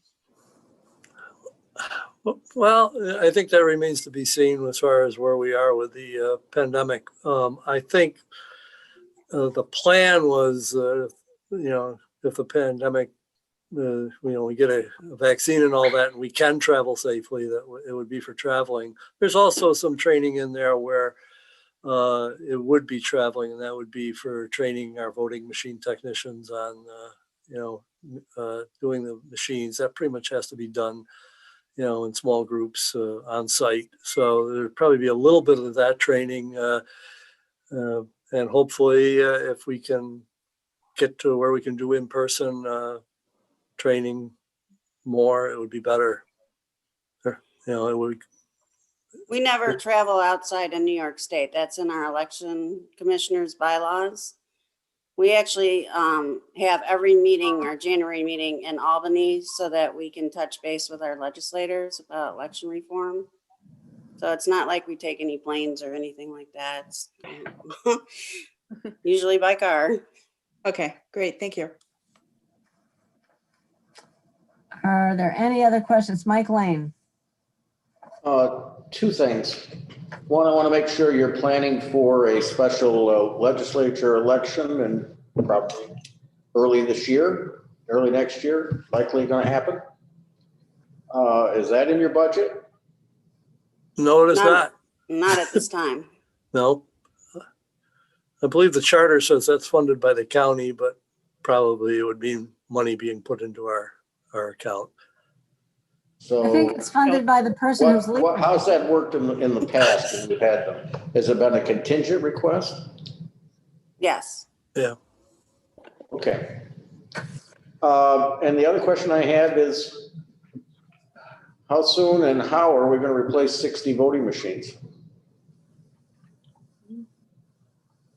Well, don't know the answer to that. They are, seem to be going along. I mean, we do have to pay out maintenance costs and warranties, but by and large, they've been holding up fairly well. I mean, there's been issues from time to time, but they're doing I think for 10-year-old machines, they're doing pretty well right now. And I don't know, probably in a couple of years, we'll probably have to replace them. I think we have to see what the next generation brings us also, because there's a lot of machines going through the certification process right now that to buy now, I think would be going a little bit too soon. I think we need to wait and see. I guess I misunderstood then when you were talking about it. It sounded like you had a lot of maintenance on those 60 machines you were saying. Yeah, I wouldn't say a lot, but there's certainly enough. I mean, right now we're going this week, we're going to start setting up the machines for the November election. And usually when we're going through 60 machines, we run into a couple that are, have some sort of issue, but we have time to get them maintained and fixed up so that they will be working on the election. We're doing the best we can with what we've got, but I think right now to buy them right at this moment, I think we need to wait and just see what what gets approved for, what gets certified out there. If anything, we may have only very little to choose from like we usually do, but I understand trying to put the best face on it, but I just think we ought to be thinking about getting hit with the need for new machines. Okay. Thank you. Mm-hmm. Are there any other questions? I mean, it seems that these two OTRs seem reasonable, and I understand that certain people really have to go, use the machine to be trained on actual equipment somewhere else. So appreciate these two OTRs. I have a current year budget question, I guess. That is kind of, how are you doing on, for example, postage, which of course, I asked Maureen that earlier. And so I'm sure we didn't plan on the kind of postage you're spending. So we just sent a postcard that was required to every voter.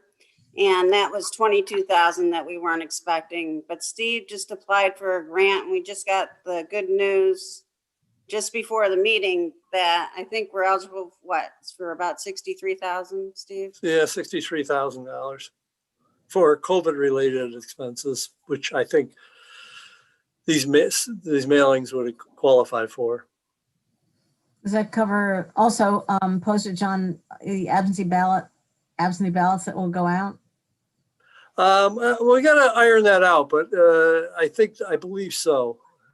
Pretty sure. I think you got to make the case for it, but if we can't do it for that, for the postage, we can find it for something else we got to spend money on, because there's a lot of money that we've been spending, and a lot of it's almost all COVID related. Okay. Well, that's good news. That helps a lot. Leslie McBean Claiborne, I see your hand. Thanks, Martha. Well, when I was on Zoom earlier, people told me I sounded like the Wiz, so I just want to make sure I'm not echoey. No, you sound great. Is it clear? Thank you. Martha, you asked my question about postage, but Steve and Elizabeth, I also had a question, and it might be just a minute amount about whether you all, this is a current year budget question, maybe into next year, if you have to pay for rental space for new polling sites. Is that something that you all have encountered or might encounter? Nope, we It's a have good not question. encountered that. I mean, No, we haven't. That's good. Yep. All right, thank you. All right. Any other questions? All right. Well, thank you very much. We'll let you get back to work. Thanks. Okay, thanks a lot. Might be a lot going on behind the scenes there. We really appreciate everything that you're managing. So, Thank you. Thank you. I see we've definitely caught up on our time. Actually, we had scheduled 30 minutes for Board of Elections, which might have been actually a mistake, but that's okay. I would suggest perhaps we take a break. I'm not sure even if the rural library people are here. Is that true, Kathy? I see Sue Chafee. I think I see one person present. One person. Well, we're like really 20 minutes early. So I would, without objection, I think it might be healthy for us to take a little break, if that's without objection. That sound okay? All right, I would ask everybody to be back in front of your screen at 6:40. So, all right, thanks very much. Okay. All right.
Can you hear me, Sue?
Kathy Covert, are you ready in the chambers?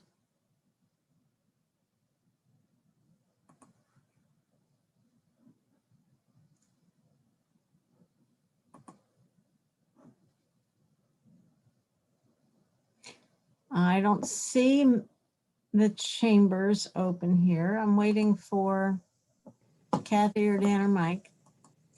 And if we can, all right, hey, Mike. We're here. Okay, great. All right, chambers is working, is on. If folks would please join us.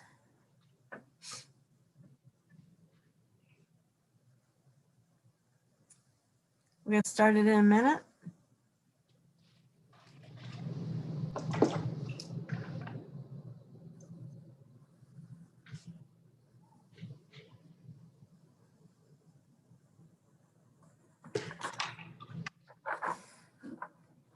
All right, if we have, if legislators could open up their videos, that'd be great to see who all is here.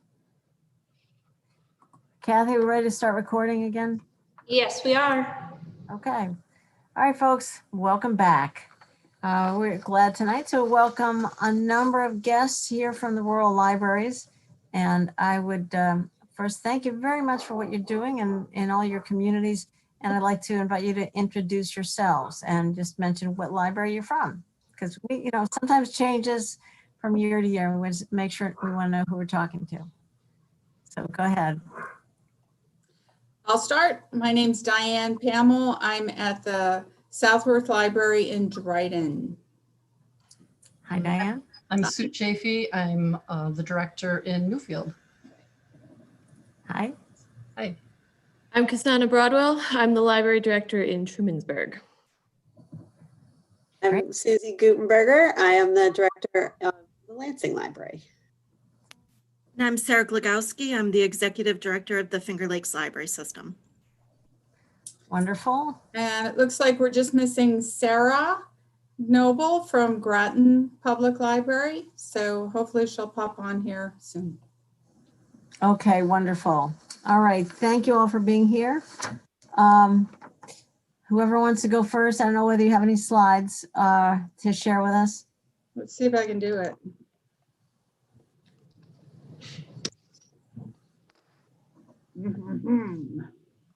That looks good. Okay. All right, there we are. So we just introduced ourselves. Dryden Library right now is open for browsing and computer use by appointment. Groton is open for curbside. Newfield is open for browsing and computer use by appointment. Trumansburg is open for curbside. Lansing is open for curbside, and the Finger Lakes Library System is fairly fully operational, doing interlibrary loans and IT support. See if I can figure out how to, oh, it's working. Great. I was really nervous that it wouldn't work. Okay, so of course, when things shut down so immediately, we first went to virtual programming and support. Doing story times on Facebook Live, creating YouTube videos, doing book clubs, cooking classes, open mic poetry programs using Zoom, summer reading programs online and curbside, figuring out how to do take and go packets for people, mailing things, delivering things to people's houses and checking up on them by phone. When we went to curbside and outdoor programming next, we did take and go packets. The number of packets that these libraries, that all of our libraries put together, stuffing things in bags for people to pick up is, it's beyond, beyond imagination how many bags we did this summer for each grade and for each kid, and to engage people in the library while it was curbside. We did bags to go where we selected things for people because they couldn't come in and browse.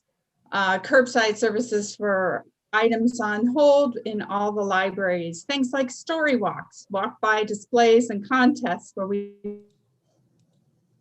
put things in the windows and had people walk by and submit answers to contests. Text services provided curbside, which was an interesting thing. They're doing that at Trumansburg, I believe. Stories in the Park, we're taking programs outside for book clubs and local venues, and hoping the weather holds for a little while longer. We came up with collaborations, some of them new, some of them they were consistent with what we've been doing with food pantries and distribution, school-based lunch programs, school-based take-home bags. We went for when the schools closed down also suddenly and they were creating bags for each child to pick up, we went and stuffed a book and a library card application and how to do downloads into every child's bag that they collected to take home for school in the spring. Doing more collaboration with outreach to homeschool families and the cohorts that people are forming. Collaboration with the Science Center in Newfield, collaboration with mental health, because this is taking a toll on some people's, all of our actually mental health, I think.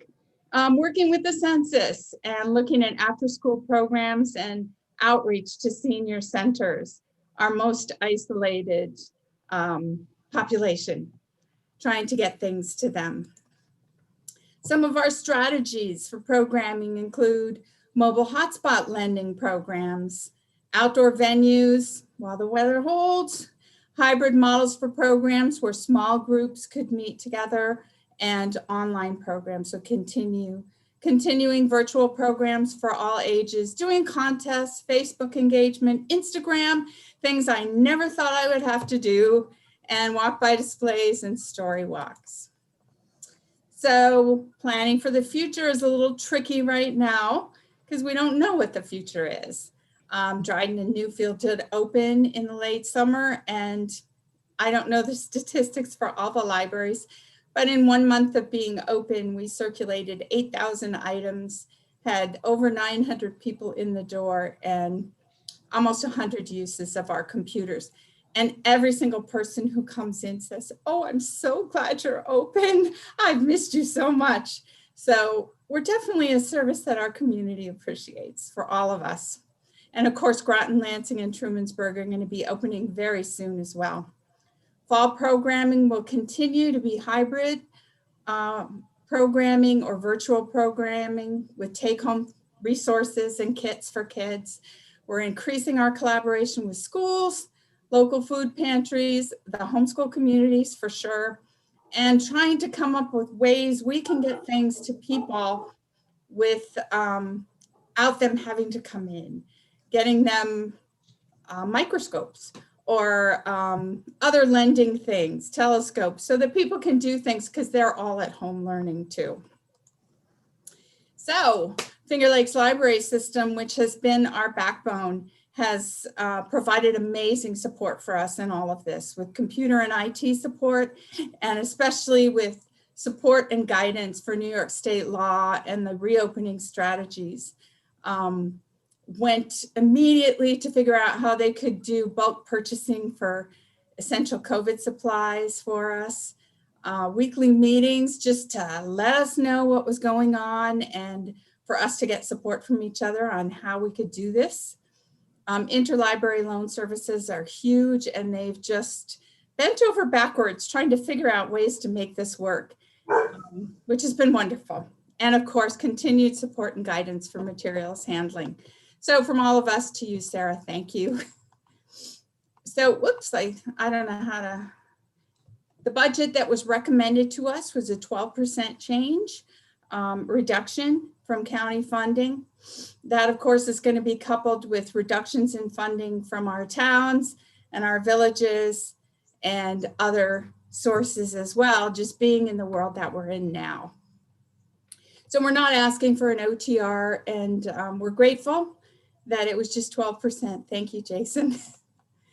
So financial challenges for us, of course, are those that most people are also dealing with. Staff payroll, the equipment requirements for virtual programming are a continued challenge.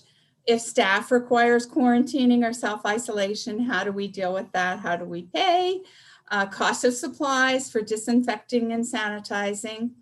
Complications with fundraising with an expectation of less support, which is the way the world is right now. State budget cuts have forced discontinuation of databases previously available to FLLS. So that's, I guess, an impact, not as much as it is a financial challenge. None of us can afford to take that on. Because we have items that are quarantined, when items are checked out and returned to our libraries, we put them in quarantine between 4 and 7 days. And then it gets picked up if it's going to another library, and it gets quarantined another 3 days after it's picked up, which is not every day.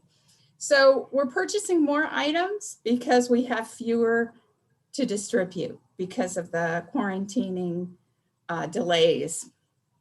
And the virtual programming, hybrid models, take-home kits, and materials, there's not a cost to doing a virtual program. We all have Zoom, but the time involved and all the props are a little more involved than just doing a program at the library.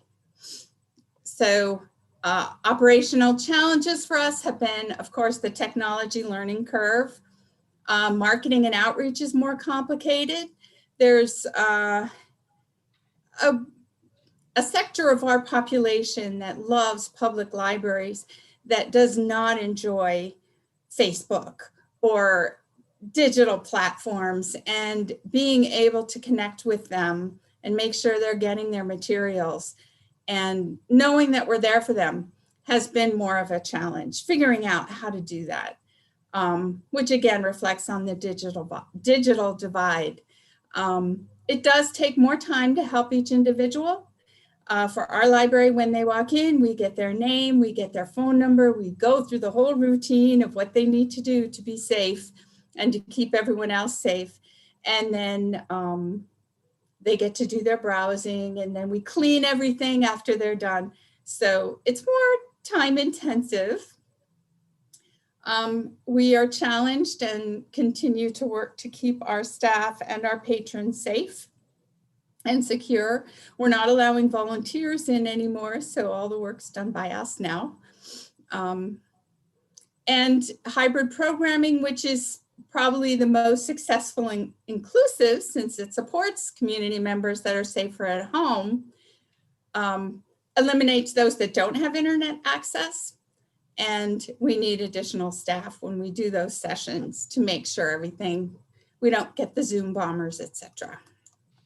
So impact of funding is, of course, it's about 5 hours a week for open hours that we would have. The cost of the reduction reflects 5 hours a week for us for open hours. So that, of course, means reduced staff or reduced hours for staff that are currently working, and quarantining and reduction in funding will reflect on our circulation as well, the materials that we have available. And the other impact is going to be not anything you can solve for us, but decreased funding from other sources, which is everyone's expectation in the crazy world we live in. So those are the facts that we have for you.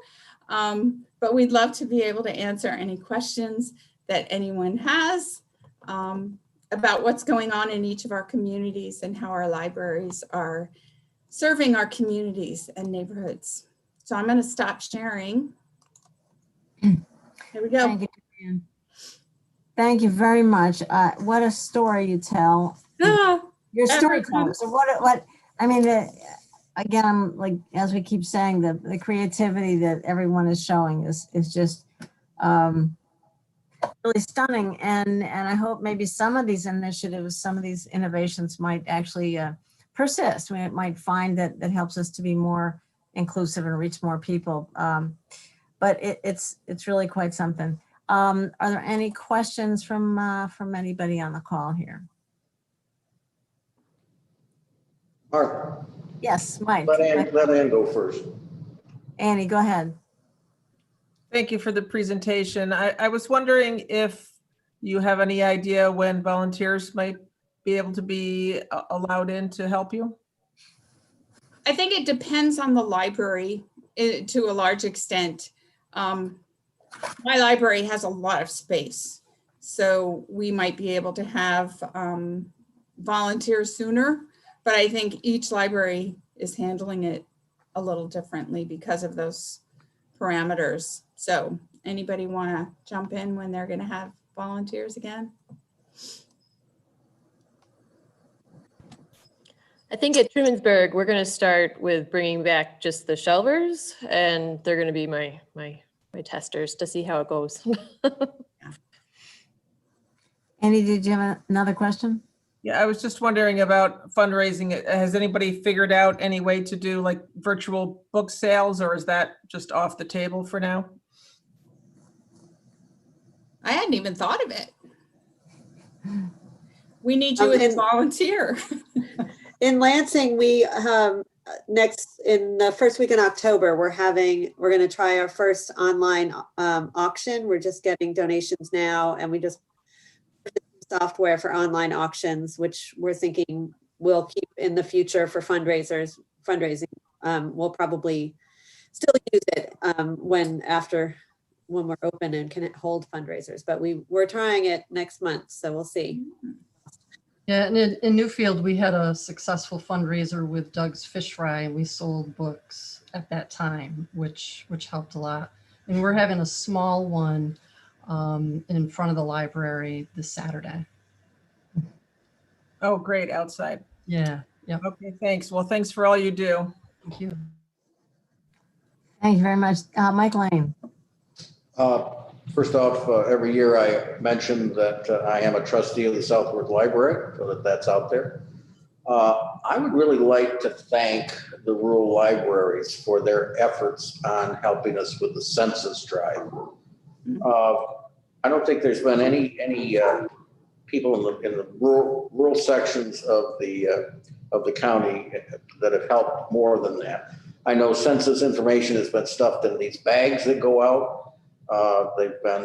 It's been talked about. They've let people use the computers and help them fill them out, people who are not necessarily computer savvy. And that has meant a lot to us at the county, and I want you to know that and to say thank you for that.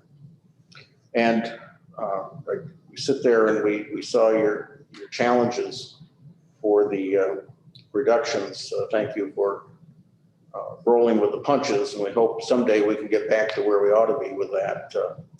And I wondered, Sarah, what are you hearing from the state about funding? Anything? So we have sustained cuts already. 78% of the Finger Lakes Library System budget is dependent. 78. So we have lost already 22.6% of our funding. And that was official on the 3rd week of August. So Sarah, I'm sorry, did you say 78% of your whole budget is the state? Correct. Yes. 78% has been cut. No, 22.6% has been cut of that. So we have lost $330,000 of our basic aid from New York State. So something called supplemental and categorical aid, like our outreach to correctional facilities and county jail, adult literacy efforts, family literacy efforts, central library aid to Tompkins County Public Library, the state funding to all of our public libraries, which is based on population, that also will be cut by just over 22% in the remaining months of this year. So the loss has been catastrophic to our library system. We have not sustained losses like this in our history. Finger Lakes has also lost all of our funding from the Friends of the Tompkins County Public Library, which is $70,000. We also receive funding from 2 other counties besides Tompkins County. We receive funding from Tioga County. That will be cut by 10% in 2021. And we are unsure of our funding for Seneca County. That's just in a very beginning stage of the process right now. All totaled, our system in the past few weeks has lost $405,000. We are in the process of eliminating 2 positions at our system, and we have laid off 2 more staff members. So due to the due to the state funding, our budget is $405,000 less than we typically have. And we are doing our hardest to maintain the level of services that we provide to our member libraries with the least amount of impact noticeable to them, which is very challenging in a time. What we are hearing at a state level is the 20% cuts will be sustained. We are hearing of, like we have heard at a county level, the next 18 to 24 months are really something we need to look at in terms of funding. So that's where we are at a system level. Thanks, I guess. No, it has been a very tough 2 weeks here at our system. Thanks, Sarah. Anna Kellis. I think I probably speak for everyone in saying first, thank you for everything that you do for the communities. I think particularly in a time like now, libraries are safe spaces. The amount of stress, loss of jobs, loss of homes, loss of so many things, libraries have always been an emotional safe haven. So thank you for your work. And Sarah, as you were talking, there was no way I was going to be able to write down all those cuts, but it did paint an important picture for us to just be aware of. Is it possible to maybe share a list? We only know our own impact, and our change in funding with the libraries, but it's always helpful to know the larger story, and particularly the libraries, because it is such an important public service. That would be really helpful. Sure, absolutely. Thank you. Thanks very much, Sarah. And I just a question to all of you. If there are no other questions, I don't see any right now. Question to all, have you used the PPP program? I believe the Tompkins County Library was able to do that, to access PPP. Yes, no, shake your heads. Yeah. Yes, we did. Okay. Hello, you're on speaker. Hello. Hi, beautifuls. And okay, so PPP was helpful, at least temporarily. So, all right. Well, I just also was wondering, people parked in your parking lots looking, to connect over your Wi-Fi? For kids are doing their classwork in their cars. Okay. All right. Any other questions from folks? All right. Thank you so very much for all you're doing, and keep up this really important work. We deeply appreciate it. Every community really depends on you. Thank you.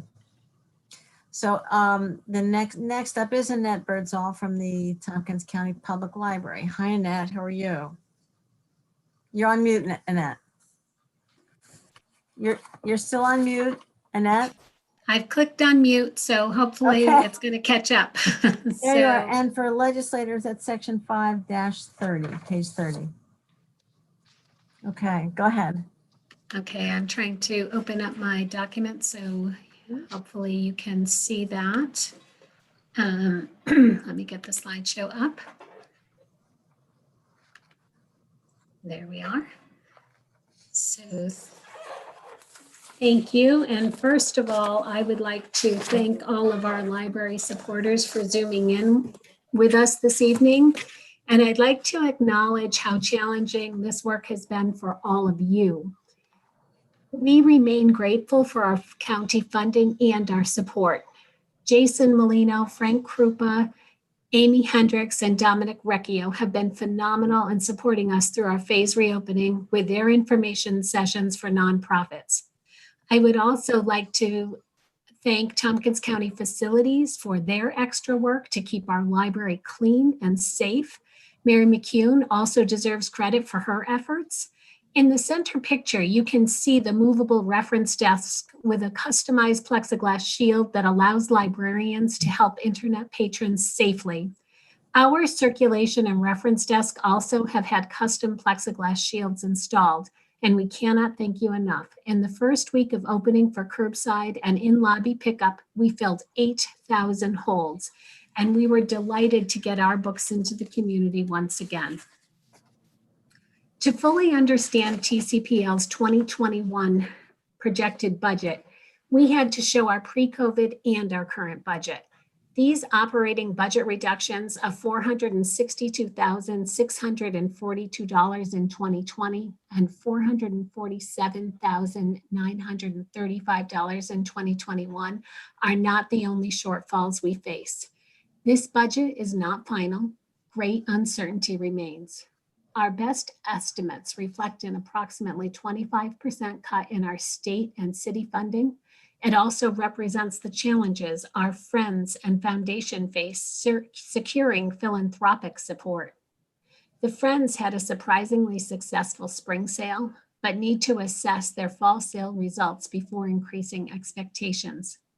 The foundation has seen healthy donations from library supporters, but does not have the same opportunity for in-person fundraising that they did pre-COVID. The Paycheck Protection Program grant allowed us to pay personnel throughout 2020 rather than face the reimbursement costs to the library for unemployment benefits, and gave us the opportunity to examine ways to meet the additional budget shortfalls that we face. There are additional expenses required to keep staff and patrons healthy, which also significantly impact the budget. So addressing these realities is necessary to understand our full budget. While all organizations face PPE and cleaning needs, some expenses are unique to the library. Quarantining materials is essential because materials come from homes where people may be ill. We purchased our own sanitizing mister to help meet our specific cleaning needs. Fortunately, the town of Ithaca allowed us to reallocate our funding for Sunday hours to purchase the additional book drops that help us manage this need. We also have to change our interior lobby doors as they are currently designed to funnel those entering and exiting to a center door, and New York State forward guidelines recommend separate entrances and exits, especially for our high traffic library. We are currently using the teen fire exit as an entrance to allow 6 feet of social distance for those queuing up for library services. We've taken the following measures to meet these unprecedented fiscal challenges through a hiring freeze, travel and conference freeze, line-by-line budget reductions, and an early retirement incentive. Managing these constantly changing uncertainties is only possible with Michelle Benjamin's expertise. In 2020, the savings realized will be about $96,730 in salary and benefits. And in 2021, we will see $286,588 saved. But we've also lost 166 years of service and expertise, which we feel greatly. Both COVID-19 and the ensuing budget reductions have impacted all library services, from collections to programming to community support. Over 400,000 library visits annually, and our success as a community gathering place present challenges for allowing full access to the building. Moving programs virtual when possible is wonderful for those that have that access, but this exacerbates the digital divide. We are exploring ways to mitigate that through radio story times or circulating hotspots and devices in the future. Library staff asked the community to creatively share their response to this time, and I jumped a slide, I apologize for that, with a quarantine. And oops, I went too many now, there we go. And I promise you will laugh and cry along with them as you read this online magazine. Through all of this economic and pandemic upheaval, the library strives to do what we always do, fostering opportunities for people of all ages to discover, connect, and create throughout Tompkins County. ICSD has been incredible in our shared work to meet the needs of students, and we are happy to have supported the county with the census, voter registration, and training space. Hosting the blood drives for the Red Cross is just one more way the library provides essential services. I have to give a shout out to our rural library partners in this work. These lofty goals are at the heart of what library staff give to the community every day.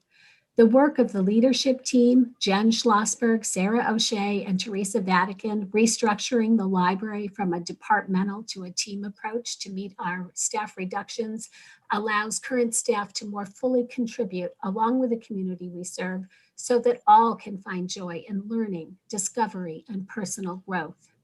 This work requires funding, and the current necessary staff reductions, while effective, are not sustainable long-term without sacrificing our resources, services, and programs. So we understand that the recommended budget is based on the 12% reduction proposed for all agencies. We are also grateful to Jason Molino for this over target request on behalf of the library to meet core library service of providing books to everyone in our countywide service area and offset some of our additional funding losses. Our story is your story. A healthy community has a healthy library, and we look forward to working together toward recovery. Thank you for your essential support. Thank you, Annette. Again, a wonderful story of resilience and creativity and deep dedication to service. So thank you to you and all your staff. And it's quite a story about getting through and figuring things out. Thank you. Are there any questions? I don't see any hands up. Mike Lane, yes. I just want to add a similar thanks to Annette and all her staff census work that you've done. It's been indispensable being able to have a place for the training of the census workers, outreach workers that are so important to following up on the people who have not been able to fill this out online, for example, or just haven't responded. So thank you for doing that. Thank you for your effort on the census. It's been pretty important. I think your report, just like the rural libraries, hits us right in the gut because this community supports libraries. We're always happy when we're doing something good for our libraries, and it hurts even more when we're not able to. But thank you for the efforts that you're putting forth here to help us all with our county budget. Yeah. Thank you, Mike. And then I saw something on your slide about the jail. You had been doing outreach to the jail. I missed. Right. We had been doing outreach to the jail, which unfortunately had to stop on March 13th when everything else stopped. But one of the things that we realized after offering virtual programs is that participants in jail were able to join our open mic poetry sessions with other community members. And we have been heartened by those unexpected ways of reaching people that we may not have been able to, even though we know many others can't, if they don't have access, aren't able to join. So there are some benefits to going virtual. And we've noticed that sometimes people who are participating in book discussions, for example, may not say anything in a group in the room. They'll just wait and still participate. But given the chance to use chat, they can overcome their shyness and the librarians can facilitate a discussion. So we are heartened by the things that have been surprising positives throughout all of this, and also by our ability to continue doing this work.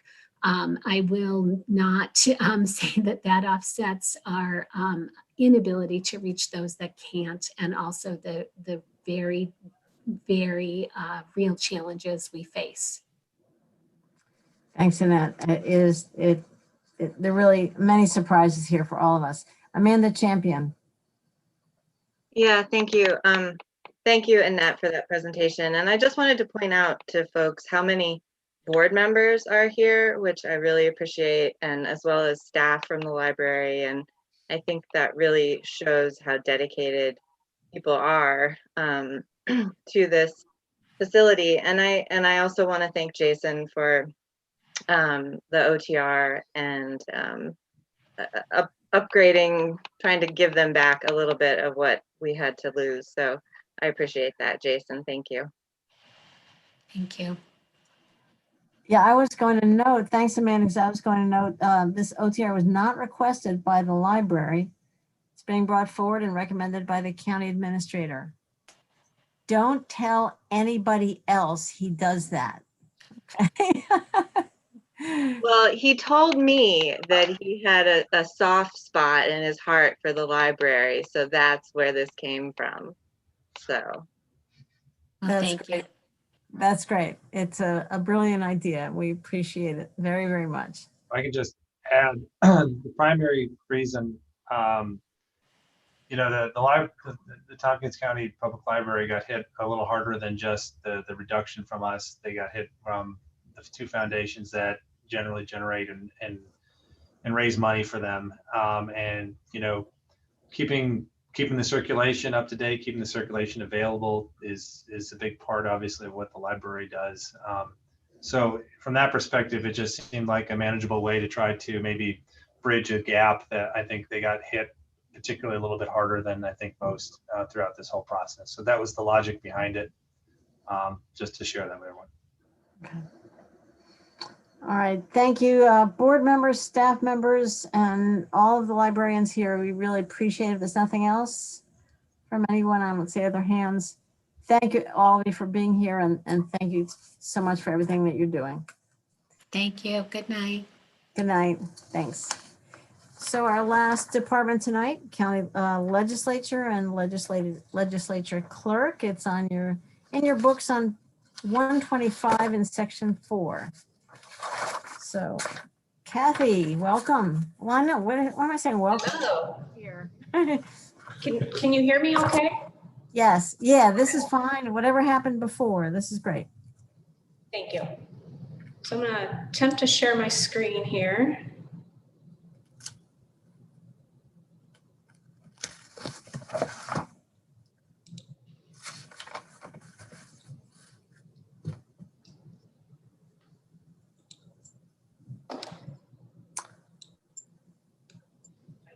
It's not working. I can do an interpretive dance if you need me to. Well, that'd be great. We'll take that. Oh, please, I would prefer that. We're waiting. You have a diorama? No diorama? There we go. Diorama. Great. All right. Thanks, Kathy. You can see it. Yeah. Okay. Looks good. Okay. Great. So now I can't advance. How can I advance?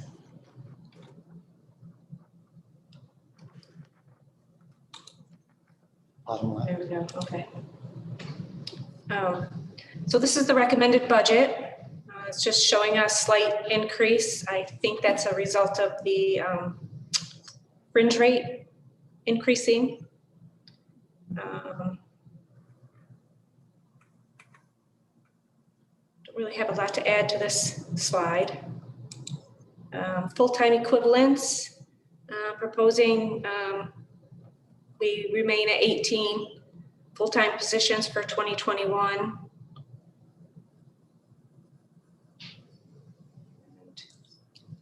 That includes the legislators, right? That includes the 14 legislators, yes. So there's 2 over target requests that were supported by the county administrator's recommended budget. The first one is the over target request for a deputy clerk position. It's the second year of a 3-year request at one time. And then the other OTR is the restoration of hours. And that too is for a deputy clerk position. The over target request not recommended is the NACO membership. This would be the second year for this over target request as a one-time expense.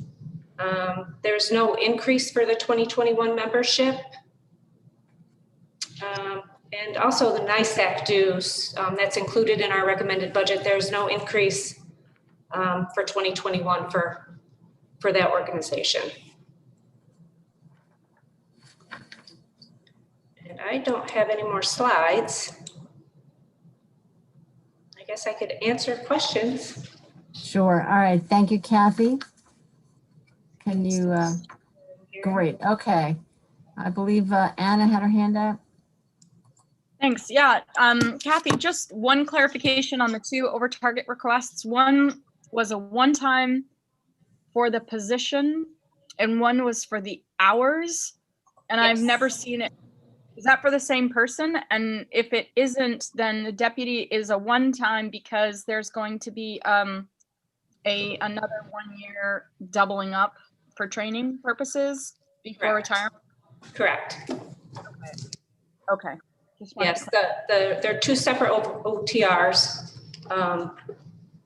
The two deputy clerk positions. One is to restore the hours. And then the other's a one-time request. And would be for year 2 of 3. Great, thank you. Any other hands? I guess I'll ask Jason about the NACO membership. Was this something that you thought it would be up to the legislature to say yes or no? Yes. Yep. Okay, so when we get around to voting, somebody would, if we want to do that, somebody moves to include that. There was no finger against, no thumb on the scale against it, but NISAC is already in our memberships. Yes. That's correct. Okay. Yeah, there's no change in the local mileage or travel and training lines. So we barely used those this year, but we've used postage. Correct. Back to postage, but so does what we haven't used in travel and training, which is 15,000, does that go into rollover? I believe so, but some of that account has been spent. So we're going to do a report to the Government Operations Committee later this year. All right, and then I remember when we decided about the sort of the fourth clerk, we were going to put the person up on the balcony with Jim Blizzard. We haven't had to do that. No, we haven't. We're sharing office space right now, and I have one employee working, remotely. So okay. It's working out well, and for training purposes too. It works out better sharing the office space. Lots of wiping down in between and all of that. Okay. Well, I shouldn't say sharing, but she's close by, so we're able to work on training. All right. Martha, I was going to say also because of our COVID-19 not using the chair's office, and so I told Kathy they're welcome to use that space as well, so they're not sitting on top of each other. It's available to be used. So when I have 4 employees in here at one time, we'll utilize that space. Okay. All right. Sounds great. Makes sense. All right. Any other questions or discussion at all? I guess we saved the easiest for last, Kathy. Thank you very much. All right. My goodness, did we end early? Or just about? I guess we ended early. Yeah. Excellent. Do remember, if you have other questions that you are thinking of that come to mind, as you're trying to go to sleep tonight, just go ahead and email them to all of us. We meet again on Thursday, and I would remind folks that we're starting at 5:30 on Thursday, and have a whole another set of some pretty big departments. So eat your Wheaties beforehand. All right. Any last comments or questions for anybody? All right. Well, thank you very much. Have a good evening. Take care. Thank you, Martha. Bye. Thanks.